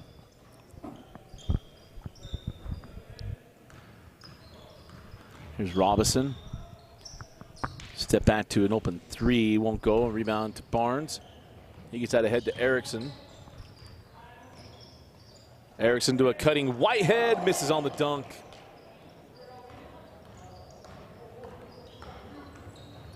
And Robinson on the drive, and he's fouled. Put him at the line for a free throw for 2 points. You know, we talk about a tough night for Flint, obviously. But, man, Robinson, he's probably been their best offensive player. We've seen Q really initiate a lot. But Robinson tonight has hit a couple big threes. Love the, attack the rim on that play. Get an opportunity to head to the line. It's been a good night for Zach. So the free throw good. 83-60. Bettinger off the angle, back rimmed. Rebound, and now a foul.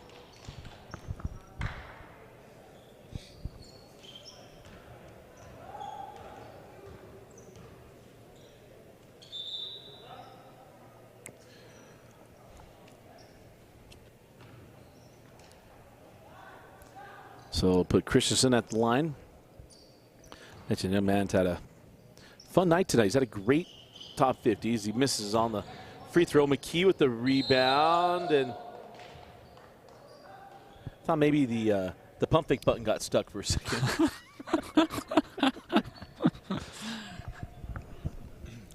You know, that's the tough thing. I mean, you look at this Colonel's group. It's like, well, who's your player of the game? You can make a case for 4 different people. The way that they've had the balance tonight.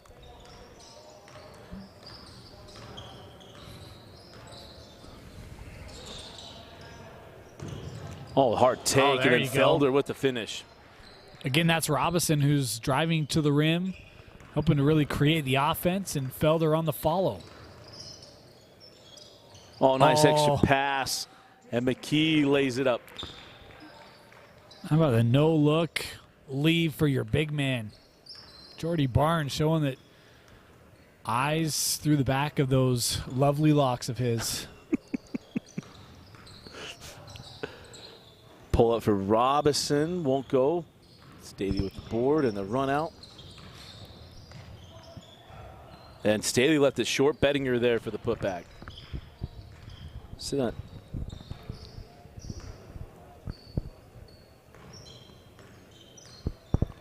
Can see a lot of tired legs for the Tropics.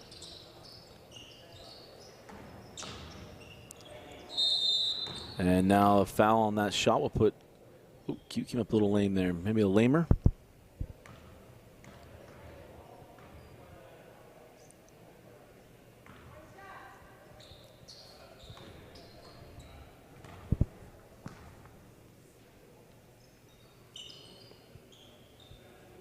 Yeah, still kind of holding that leg a little bit. So here's Barnes.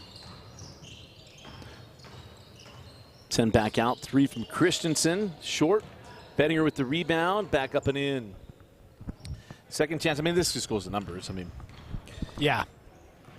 Kind of where we're at is, oh, nice. It's Felder. And Q will have those options available to him this year. Yeah. For the old Pirates. That's what no Felder walks into a gym and goes, quit! I think everyone in the gym heard that one. Pulled the microphone away. Hopefully that worked. I've been wanting to do it for like 3 weeks. I just finished season 3 not that long ago. Oh, shoot. I wonder if his coach makes him call him Sensei. Well, he is Sensei now. Johnny Lawrence and Cobra Kai. That is true. Yeah. But except for he's not in Cobra Kai anymore, so I guess that wouldn't work. He's Eagle Fang. There's all lob it up, and Staley went to get it. I put it down. There's Christensen. Although not anatomically correct, I'll allow it.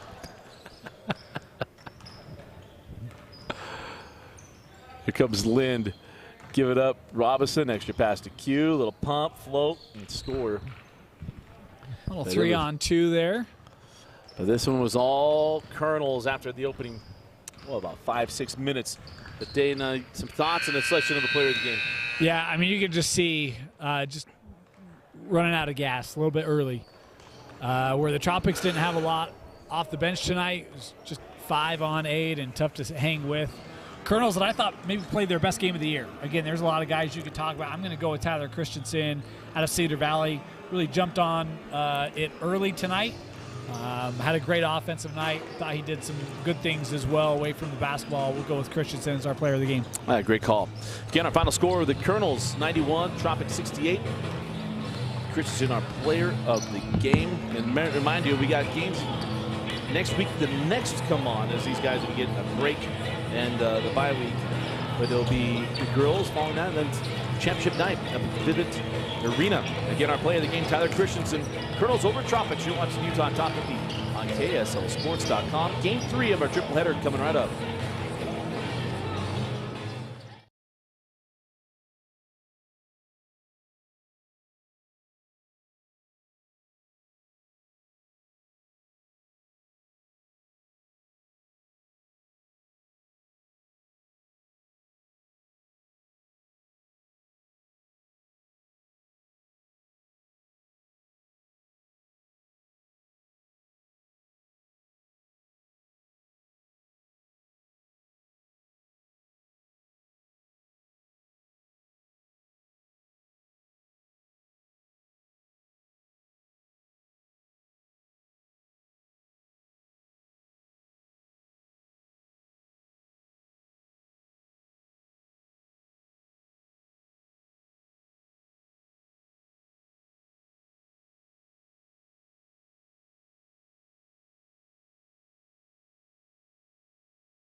Now welcome into Lifetime Activity Center. Dusty Litster and Dane Stewart. Utah Top 50 Basketball brought to you by Mountain America and Athletic Republic. 2 weeks from championship night at Vivint Arena. But tonight is our final game of our triple header. It is the Dallas Chaparrals and the Washington Caps. And the Chaparrals, man, this has been one of the best teams week in and week out. The Chaps have been, I think, might be, especially the last couple weeks, Dane, the best team. Wow. That's saying something there. If I'm just remembering correctly off the top of my head. Here's the thing. I'll tell you this. I think there have really been 4 teams that have been great. And when you have that kind of depth, it's like pick your poison, right? Right. I know. I felt like the Chaps, was it last week or the week before, really like came together. It was like, oh, whoa. Anaheim, I think, has been playing really strong. Flint today didn't have much of a bench. That obviously impacted things. But no, I mean, you're right. This group is right up there with the rest of them. And, I mean, Dusty, they come in, best record. Only team – or sorry, they and the Colonels both have 1 losses. They have to win this one in order to be able to play Kentucky again. As, again, final night of the kind of, regular showcase schedule. Right. As the Caps open up with the bucket, that is Giorgio Golesi's as our scoreboard. We've had it right all night tonight on the first go as Skate with the +1. So 3-2 Chaps. You know, I called it on the floor, pardon me. And when you talk about the Chaps, really Hunter Skank, I mean, man, he looks much improved off of last year too. Thought, last year, high school maybe, or last year the top 50. We saw him in the top 50 last year. Felt like he forced things at times. I feel like this year, boy, he's really just flowed really well, has really seized the opportunities. You're talking about opportunities. There's Chudi Anasike, who might be one of the best individual players in this entire showcase in the entire state. Yeah, tough to throw that ball back up the top when you're along the baseline. So the turnover. But it doesn't hurt him.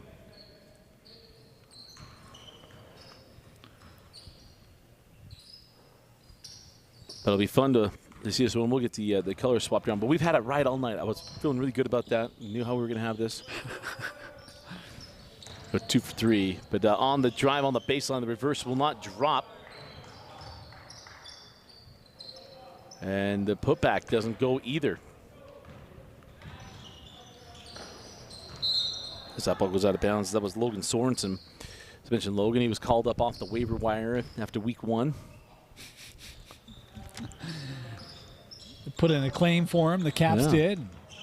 Cleared. As Skank knocks down the J. And the Chaps take a 4-2 lead. And to who may be having the best Utah Top 50 is Hunter Skank. Yeah, he's been really all over. His 3 ball's been fantastic. He's driven the lane, defended well. And it's what, I think you add Hunter Skank. We talked about Chudi. Now you can add James Rust, who was the top scorer at Timpview last year, and Paul Beatty, who continues to just grow in his maturity, understanding the game and execution on both ends. It's what has made this Chaps squad so difficult. Today's difficult. That's Griffin Dowdy. Last week was an off week for Dowdy, shooting-wise, but comes out guns a-blazing. And you look at a Caps group that hasn't won a game yet, I don't believe, and looking to come out and get a win tonight against one of the better teams in this showcase, and they've started strong here. And that shot wide of the mark, and a rebound taken by the Chaps. Quickly ahead, here's Skank. Now Chudi Anasike. Chudi, all that for the 3. He's wearing the same colored shoes. Maybe he's just saving it for the season. Yeah, they're probably still on order, right? Things are taking a little bit longer to come in, so that's probably last year's version, And that's Giorgio Golesi's. That's a young man. We saw his teammate Peter Broadbent earlier tonight. Giorgio really has a chance to shine with Coach Gardner and trying to debut a brand new facility at Skyline. 3 across the court, won't go. Rebound to Beatty. We're having Preston match what's in the arena. I don't think it's accurate. Cap 7, Chap 6. If it comes down sure to everyone knows why you just saw the scoreboard changing. That's why. If it comes down to a 1-point game, we might double check it, but yeah, or skank with a mid-range. That's one of the things when you talk about this Dallas group. I mean, you could argue that James Rust has not been what we've been accustomed to seeing from him at the varsity level in the top 50. And, there's so many guys. It's really been a different role for James that he's done a great job with, but he hasn't had to go and drop 20, 25. And look, this is not, you want to win the game, right? But it's not what it's meant for. And I think he's acknowledged that, recognized that, and has still found his way to make meaningful impact for this group. Izzy Engel will say, hey, I need those plays during the winter. Yeah, you're just saving the legs, right? As Skank comes off the screen from Beatty. Good defense there by KJ Miller. More known for his offense, but man, wasn't conceding anything there to his Region 1 rival. No to go up top. Here's Beatty. He terminates, still looking. I'm sorry to laugh. I just never seen the official kind of give a shoulder shrug. Like, yeah. I had something. Unless he said, you're right, I was anticipating a foul, then fine. It's not like he's going to foul out, right? So we'll play on. Sorry. Dropped my papers. Here's KJ Miller. Darn gravity. I hate it when that happens. Chris Collins threw his telestrator pen by accident last night, and my papers may have went on purpose, but I apologize. Here's KJ Miller off his own rebound. Stepped out of bounds. Yeah.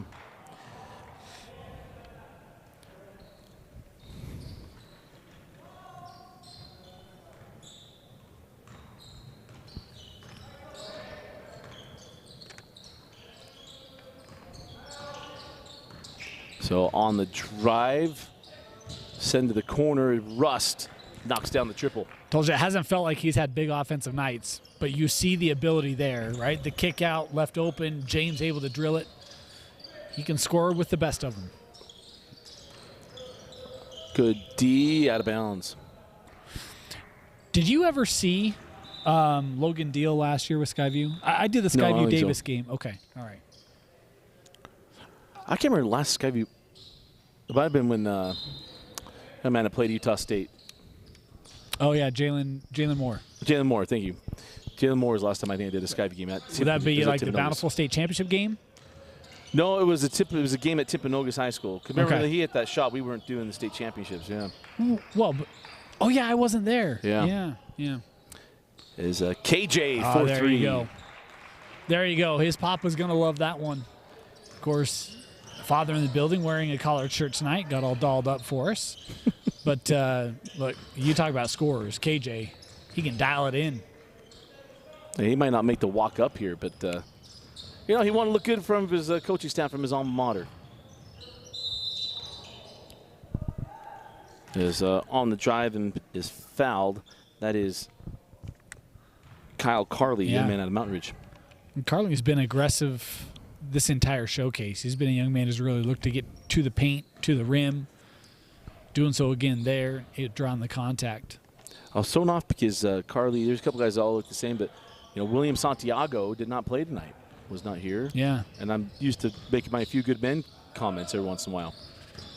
Tell you, there's something about curly hair and being good at basketball on the state this year, isn't there? Yeah, right. Jackson Workman is Skank misses on that one. How about that? Get up, get the rebound, young man. Getting up there for the board is Owen Odom, the sophomore. Smallest guy on the floor. He's got the biggest heart is Chudiano Sike on the run out. Chudy to the rim, and it stays home. Man, so quick with that shot, isn't he? It looks like he's going to try to settle that down, and instead, next thing you know, he's up. Our reigning 5A Offensive Player of the Year.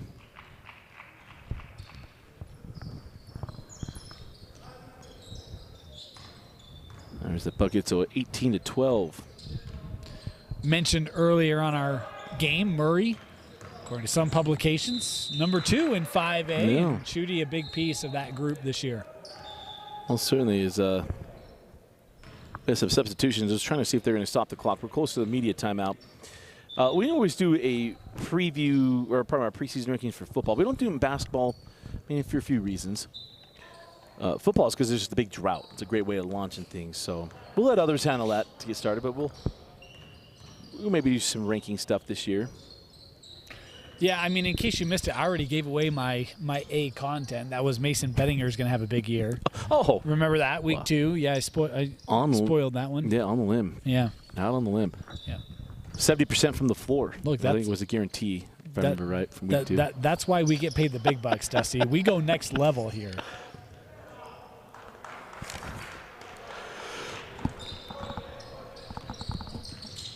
Old Carson Smith there on the drive and floater.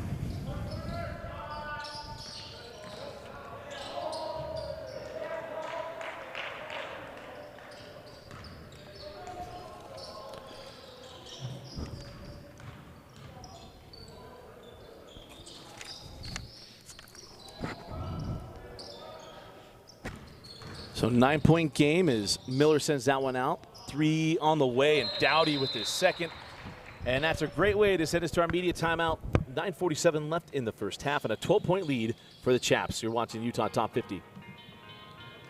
Hi, I'm Lizzie from the Food Nanny. I recently got a My Style checking account. It's the perfect blend of rewards and convenient benefits. I love that sound. And now My Style Checking has new features like mobile phone protection, 24/7 telehealth, and my favorite, restaurant discounts. Get the only checking account you truly need and see what's new with My Style at macu.com.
Hey, welcome back in the happy and safe confines of Lifetime Activity Center. Dusty Litster and Dave Stewart. 6-point lead for the Chaps as Beatty's Junction J is good. And 14-point lead, doubling up the Caps here. Now, pardon me, I missed a bucket there, so 28-17. They have that. I think we're swapping buckets. Yeah.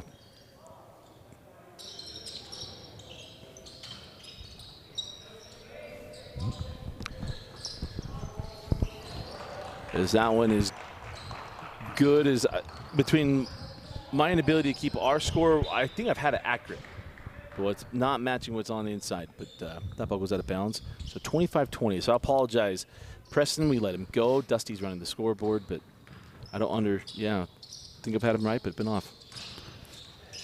Well, and look, sometimes it's just not your night, and it's, been some challenges to work through is the traveling violation there. How about, possession to go? Luke Sorensen stepping out, hitting the 3 there for the Caps. That young man, we talk about Jagger and Ridgeline. Luke Sorensen in that group, that's going to be a fun region because you look at a couple Skyview players here, a couple Ridgeline players here. Region 11, going to be worth watching. Beatty. He even got some movement from Sorensen, pumping the 3, reverses it, no. Cleared out by Burgess. Now Chamberlain on the push. I think he might have the most letters than any name in the state of Utah, as Sorensen misses on that one.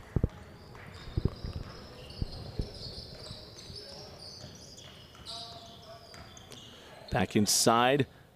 Reverse and score. Man, having to go up against the taller Carson Smith, who had good defensive positioning there, played it really well.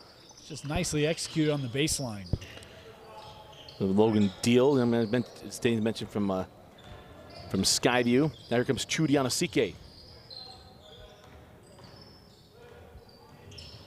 Chudy, a rebound to Rust, sends back up top. Odom to Rust. Rust, strong take, left it short. Here comes Giorgio. Yeah, may have been some contact there. Giorgio doesn't care. He's in overdrive on the other end, but couldn't finish. Well, sure, some contact is Johnson. If this was January, February, it might have been a little more heated on that one, but Johnson cleanly with the, well, not to say cleanly. The foul wasn't malicious. Put Russ at the line.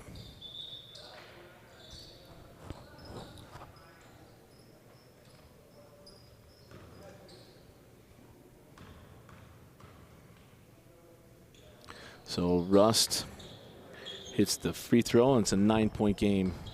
He's making that 35 look good tonight. Yeah. Of course, some great scores have worn 35. Oh. Oof. It's about in-state or just, KD? KD. I mean, once a Sonic, always a Sonic. Very true. Hey, the best, one of the best number 2 overalls is a nice take and finish there by. Indeed. In fact, he was such a good 2, he had to change his number to 20 after 1 year because he was just that good as a 2. Yeah, I mean, if KD could have benched more than 150 pounds, he may not have gone number 2. Yeah. Oh, I thought you meant a different number 2 overall. Oh, I know you were going GP. Yeah. Look, the Sonics have had good luck with number 2s. I should talk about GP. GP2 came here to Slick. Yeah. Won a national championship with Tyrell Corbin. Offensive foul there. Yeah, I got him with the hook. Yeah. You're not sneaking that past Doug Jardine. Even if the goatee's gone a little white. Tell you, a decisive call. There was no shrugging the shoulders on that one, huh? Skank gives that one up. Beatty sends back out. 3 on the way and good. The Chaps shooting it well. Mitch Jepson. Boy, and love the physicality that KJ Miller really matched in the paint, forced that out. Don't always want to trade 2 for 3s defensively, but did a nice job of taking away that interior. There's Giorgio Gillespie's. Oh, nice move. Too strong off the window, but got his own board. The stick-to-itiveness of Gillespie's. Yeah, the first spin cycle didn't work. The second one did there for Giorgio. Inside to, CK, but he couldn't handle it.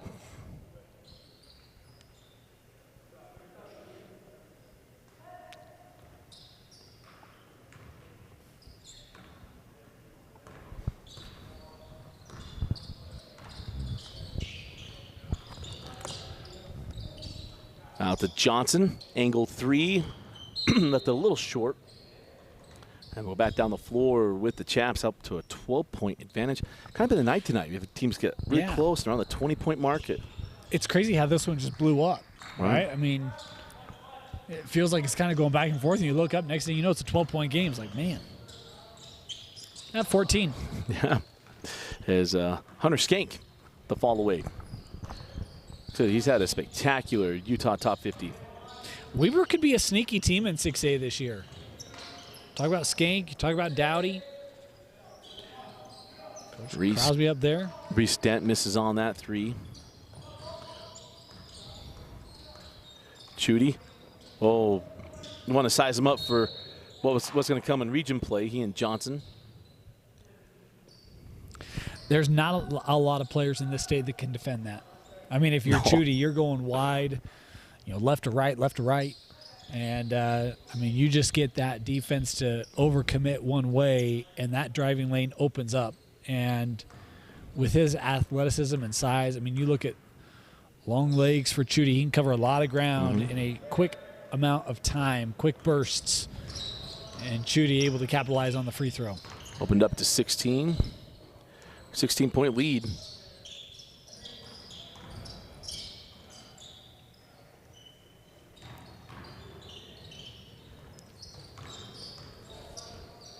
Sent back out. 3 on the way from Dowdy. No.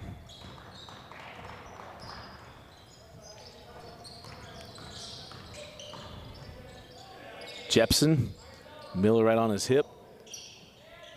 Rust over to Skank. Counter shot won't go. Nice job on the backside board. Jepson swatted away, but we got a foul before that. In fact, that was Chamberlain Burgess that has that foul. It was Carson Smith. For some reason, he and Chamberlain always look so familiar or similar to me from a distance. Well, how does Mitch Jepson get that rebound? It feels like he's sandwiched between a couple of caps and yet comes away with it and draws the contact heading to the line. Jepson tracks down another offensive rebound. And that time it's Rust between a couple of caps, batting that one out to keep the possession here. Skank doesn't get the call, doesn't get the bucket. Dowdy. Carly went no look. And out of bounds. That one was intended for Chamberlain Burgess.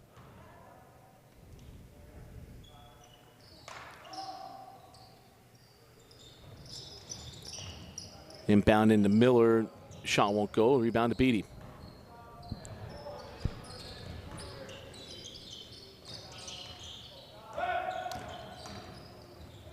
Hard to the hole. It's Skank with the finish. Boy, when you see James Rust come out on that, the defense has to follow him. And Hunter just recognizing the paint left open, alone, able to drive. And that's going to put Chamberlain Burgess at the line.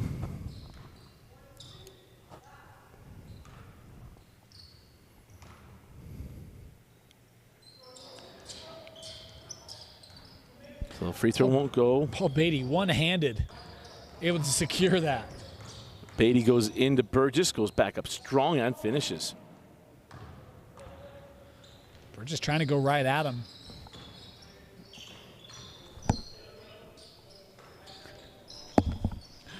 Dusty thrilled about that Beatty finish. KJ Miller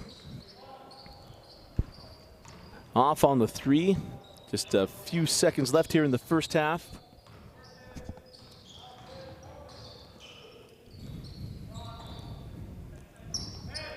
As callback things out, 7 seconds. 5, call, send to the corner. Odom, 3 won't go. Beatty can't get it at the horn. That will not count for Rust. As we go to the half, it's a 20-point lead for the Chaps. Chaps lead the Caps 42-22. You are watching the Utah Top 50 on KSLSports.com.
Second half basketball here.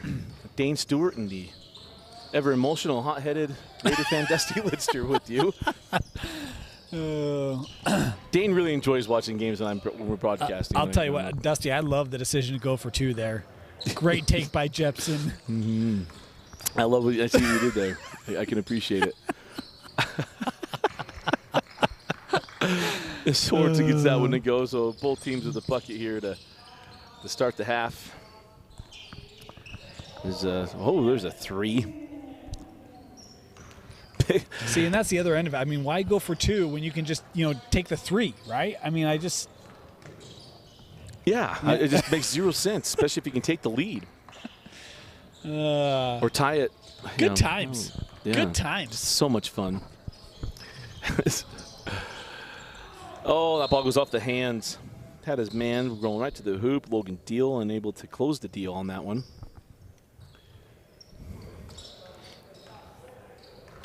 Of course, we talk about next week, an off week for the top 50 in the championship. 1 versus 2, 3 versus 4, and 5 versus 6. Of course, in the other way. So it should be fun matchups. And, of course, this game with the score, seeding's becoming firmer and firmer by the minute. Right. Oh, as Rust can't get that one to fall. And remember, in high school basketball, guys can slap the backboard while attempting to block a shot. Yeah. Now, ball gets to the rim, different deal.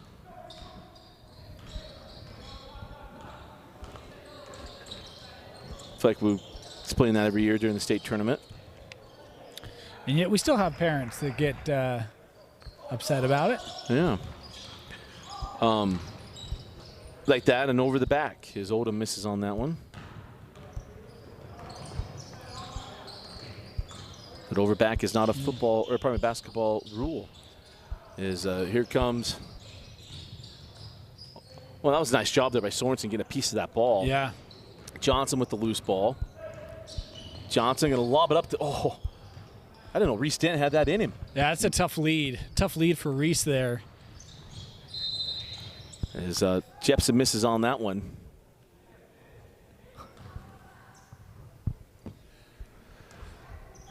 So Jepson will go to the line, shoot 1 free throw for 2 points.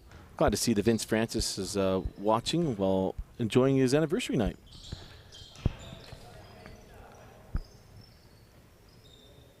Said he was, did see he and his wonderful wife, Taylor. By the way, Vince way outkicked his coverage. Like a Ray Guy punt back in the day. But they said they did stuff on Saturdays. I don't know why they can't hang out on Monday, but that's okay. Here's Anasike picking up the loose ball. We'll take Austin Bigelow on the trade as Anasike misses. Odom had that one go away a little too excited. Turnover, and we'll go back to the Caps.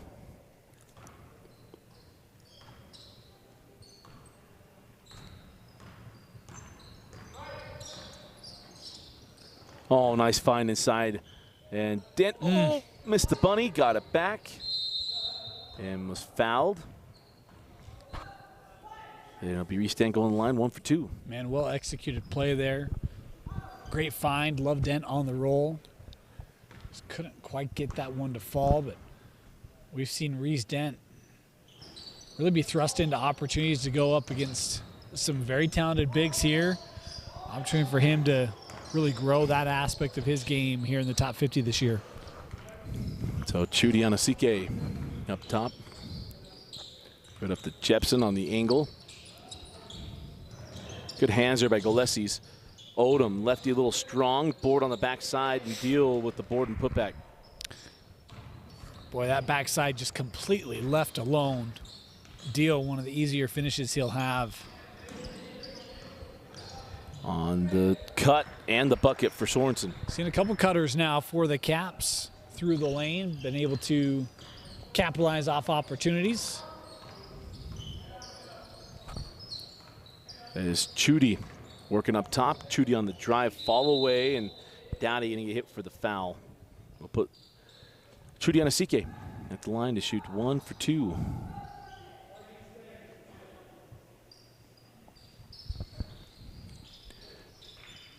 As some line changes come on here for the Caps. Of course, hockey season starts tomorrow night. Dusty's as excited as anyone. I am amped. Let's play that hockey, eh? Vegas born through and through. As that one goes.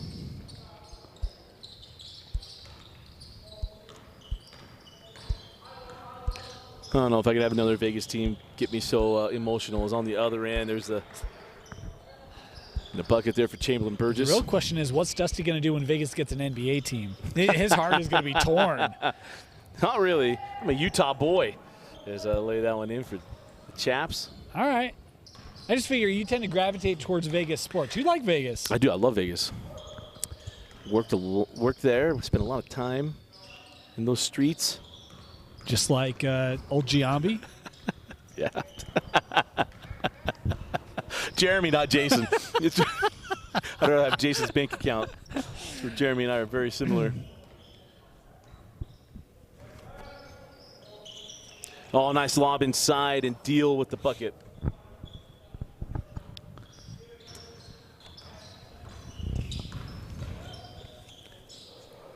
Got hung up in the air. Beatty with the steal.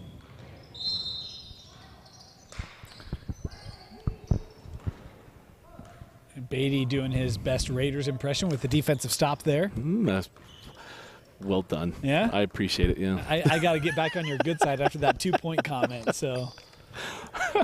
Vince Francis doesn't care what side he's on, but here comes the Skink. Leaves it to Beatty, the junction J, a little strong, and the rebound cleared by Chamberlain Burgess. But Trey Smith's on my side. As nice swap by Beatty.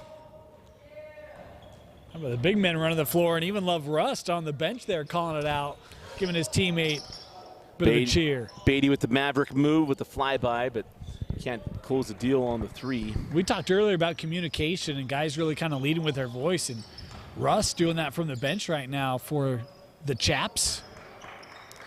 Smith misses on the hook. Comes Chudy.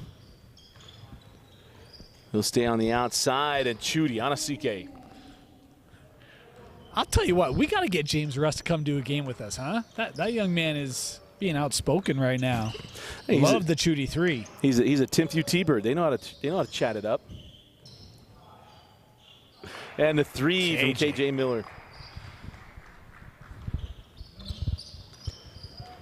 Of course, our cameraman is a Timothy grad. His uncle hung the sign for Timothy Drive. As the shot is good. Was that Smith?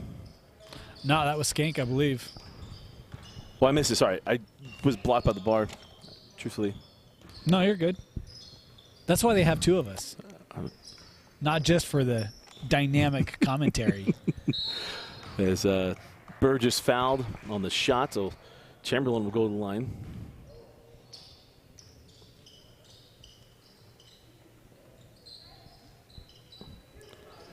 See if Russ continues to chatter now that he's on the floor.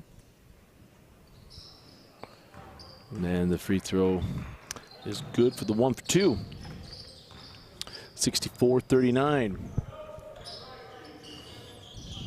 Good defensive communication there, calling out the screen, helping Chudy out. Or sorry, helping KJ out.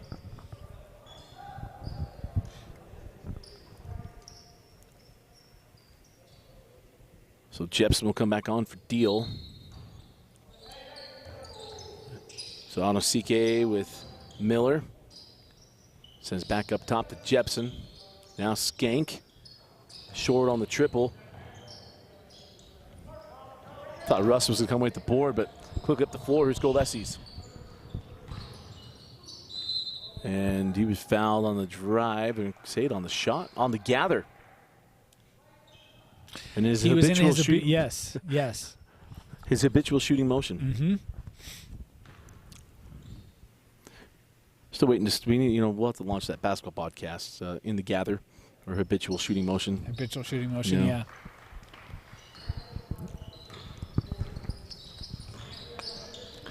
It can be a breakdown of all things rules. Dusty can get irritated week after week after week after week.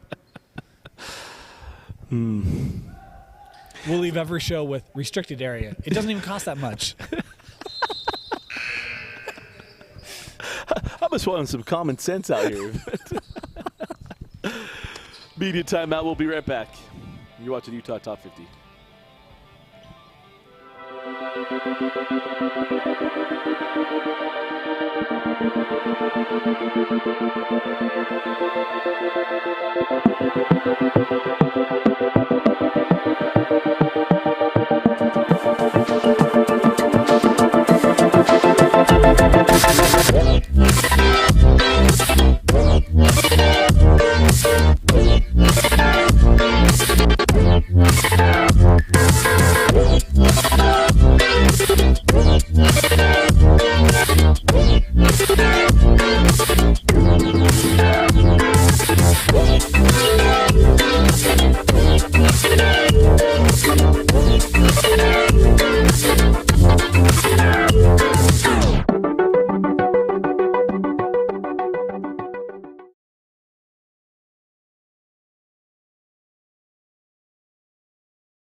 Time to take care of our great sponsor, Athletic Republic. I want to remind you that playing as well in the final minute of a game as in the first quarter requires an athlete to develop stamina to perform under fatigue. Our 75-minute training sessions are constructed with a periodized schedule to improve a player's conditioning.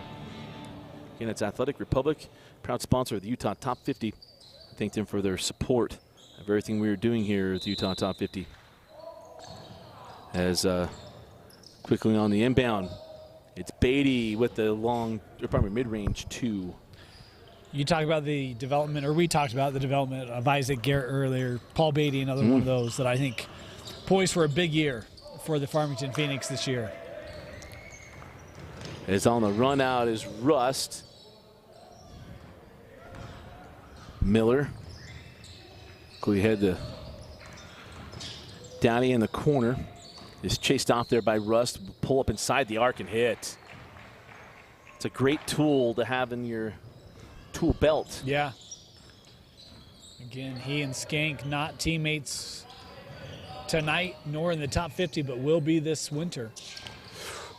Good job by Reese. Go cut that off. Good close out there on the baseline. Chudy. Dent came over with the foul, and Anasike with the +1. You know, you talk about the pick and roll game so often, but that time the pick stays high, and it allows Chudy to be aggressive off the bounce. And look, that young man, when he wants to get to the rim, he gets to the rim. There's very little you can do. Way outside the Miller. Can't get it. Johnson with the loose ball. Second chance 3.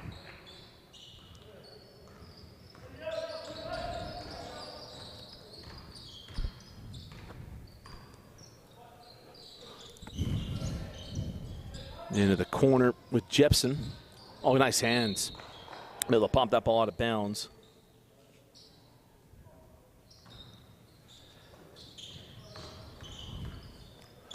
Up top on the drive now with Skank, and he's fouled by Miller. I feel like KJ has been very aggressive tonight on both ends of the floor. Has looked for opportunities to get his shot, has also been keyed in defensively. We've seen a number of times where he's really been physical on the defensive end and tried to make life difficult for the opponent. I like what we've seen from KJ tonight. And Skank hits the free throw, 1 for 2. 71-46. 3 from Dowdy. No, and rebound into the hands of Skank. Boy, quick trigger there. 1 and done. Skank will pull for 3 and rattles home.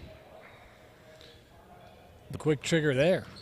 But Skank has the space. If you notice my score only went up 1 here in the building. I think they missed the last shot, as that 3 is good from Dowdy.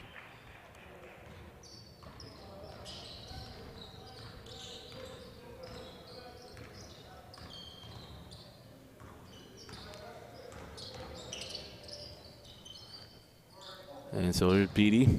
Gets a little space, a little fall away, won't drop. Johnson with the rebound.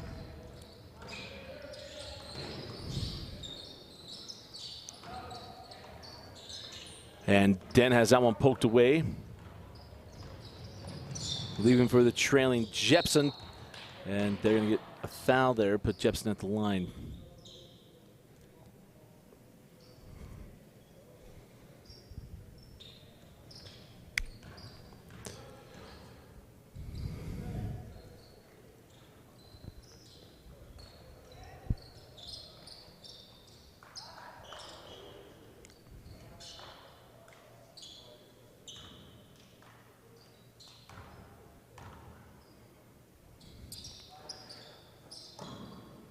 So 72-49 after the missed free throw.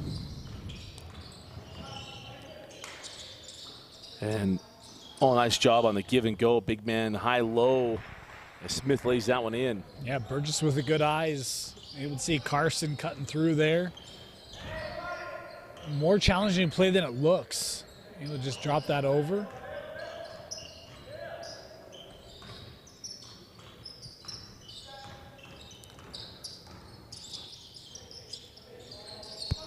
Ball batted around, sends out. Skank can't get free of Reese Dent. Nice defense. Extra pass to Jepson, short on the three, and a rebound taken by Smith, and it's picked off by Rust. So try to make the baseball pass. Rust to Skank, 4-3. I'll tell you, Hunter Skank, it feels like he's like 50% from beyond the arc in the top 50. I mean, he's just been keyed in all fall long.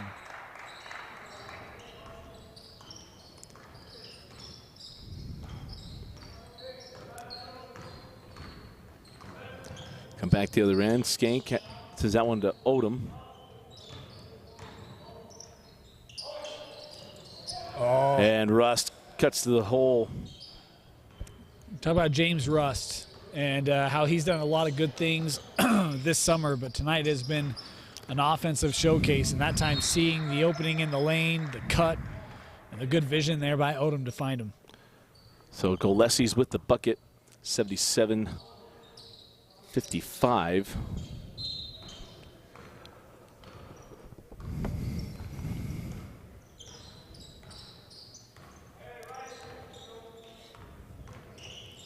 As on the cut is Deal, and he's fouled, and put Deal at the line. I'll tell you, when Hunter Skank plays like this, it's just a challenge because he can hit the long ball. We've seen that multiple times tonight. But then when he wants to peel off and play the pick and roll, it is just not easy offense to defend.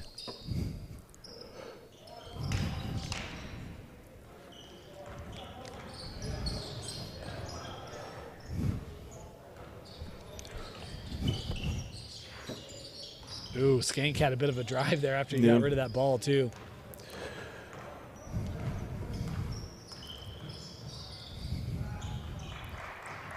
Good find.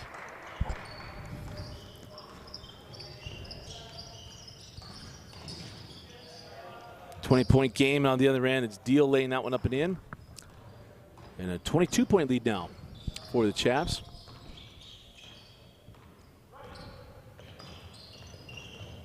That one poked away, picked up by Odom. Odom to Skank. Who lays it in?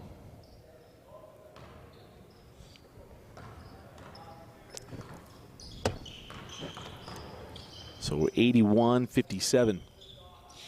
Three on the way, and good. Dowdy knocks it down with just over 2:50 left.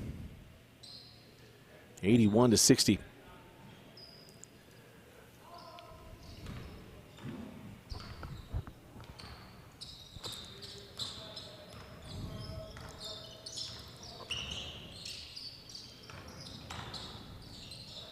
Deal on the other end, can't get it to go. Rebound to Sorensen, send ahead to Dowdy. Oh, nice save. Right in the hands of Reese Dent. That's pretty.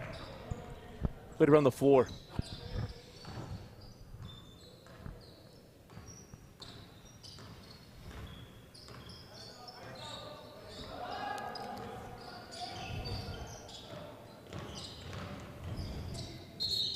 And, oh, the +1 for Skank. Continues his offensive explosions night in, night out here for the Chaps. And KJ blocked away by Skank. Sorensen with the loose ball, and it won't drop. 1:43 on a rolling clock. The Chaps beat the Colonels week 1. And looks like that might be the old 1 versus 2 game in 2 weeks. As Chudy can't get that one to go. Dent. Had that one popped out of bounds. You like the Chaps in that one? Chaps Colonels? Yeah. Probably. Spend more time thinking about it. I mean, everyone will want to be at Vivint, so you're going to have full lineups for Chaps Colonels. It'll be interesting to see how the long ball of the Colonels does at Vivint. Well, right? the great thing at Vivint is that it's straight up. I mean, I don't think you're going to have much of a depth perception issue there. You don't? I don't think so. Okay. I'm not going to lie to you. I've never shot on that. I haven't either. We will. Look, here's the thing. I have not missed a shot at the Marriott Center. That is true. That is very true. You did not miss a shot. There's no minimum shot requirement in that statement. That's the key. Yeah.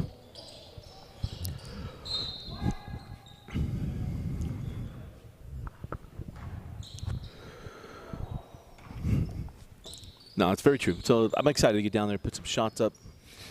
May not lift that day. I have to hold off. You got to make sure the shoulder's healthy if you're going to be doing that. We're good, man. Shoulder. We're pre-surgery strength right now on the shoulder. Nice play and a layup it in for Dowdy as time is rolling down here. 86-66, our final score on Game 3 of the night. Dan, your final thoughts and selection of the player of the game? Well, I mean, I think Dallas jumped on him early, right? This got to double digits in the opening minutes, was expanded, and just, Caps just didn't quite have enough to stick around with the athleticism, the length, and the shooting. Quite frankly, we talk about Chudy. Thought he played a great game offensively tonight, but Hunter Skank once again just dialed in, outside, inside. His speed was a problem. Hunter Skank, our player of the game. Now, Hunter Skank's been spectacular. Again, our final score in Game 3. The Dallas Chaparrals beat the Washington Caps, and from our projections, they'll be taking on, speaking of Chaps, they'll be taking on the Colonels championship game in 8 days. No, 15 days at Vivint Arena. That's where we'll see you with these teams in a week and 2 weeks of the day. So for Austin Bigelow and Dane Stewart, I'm Dusty Lister. Thanks for joining us and for watching KSL Sports Rewind's coverage.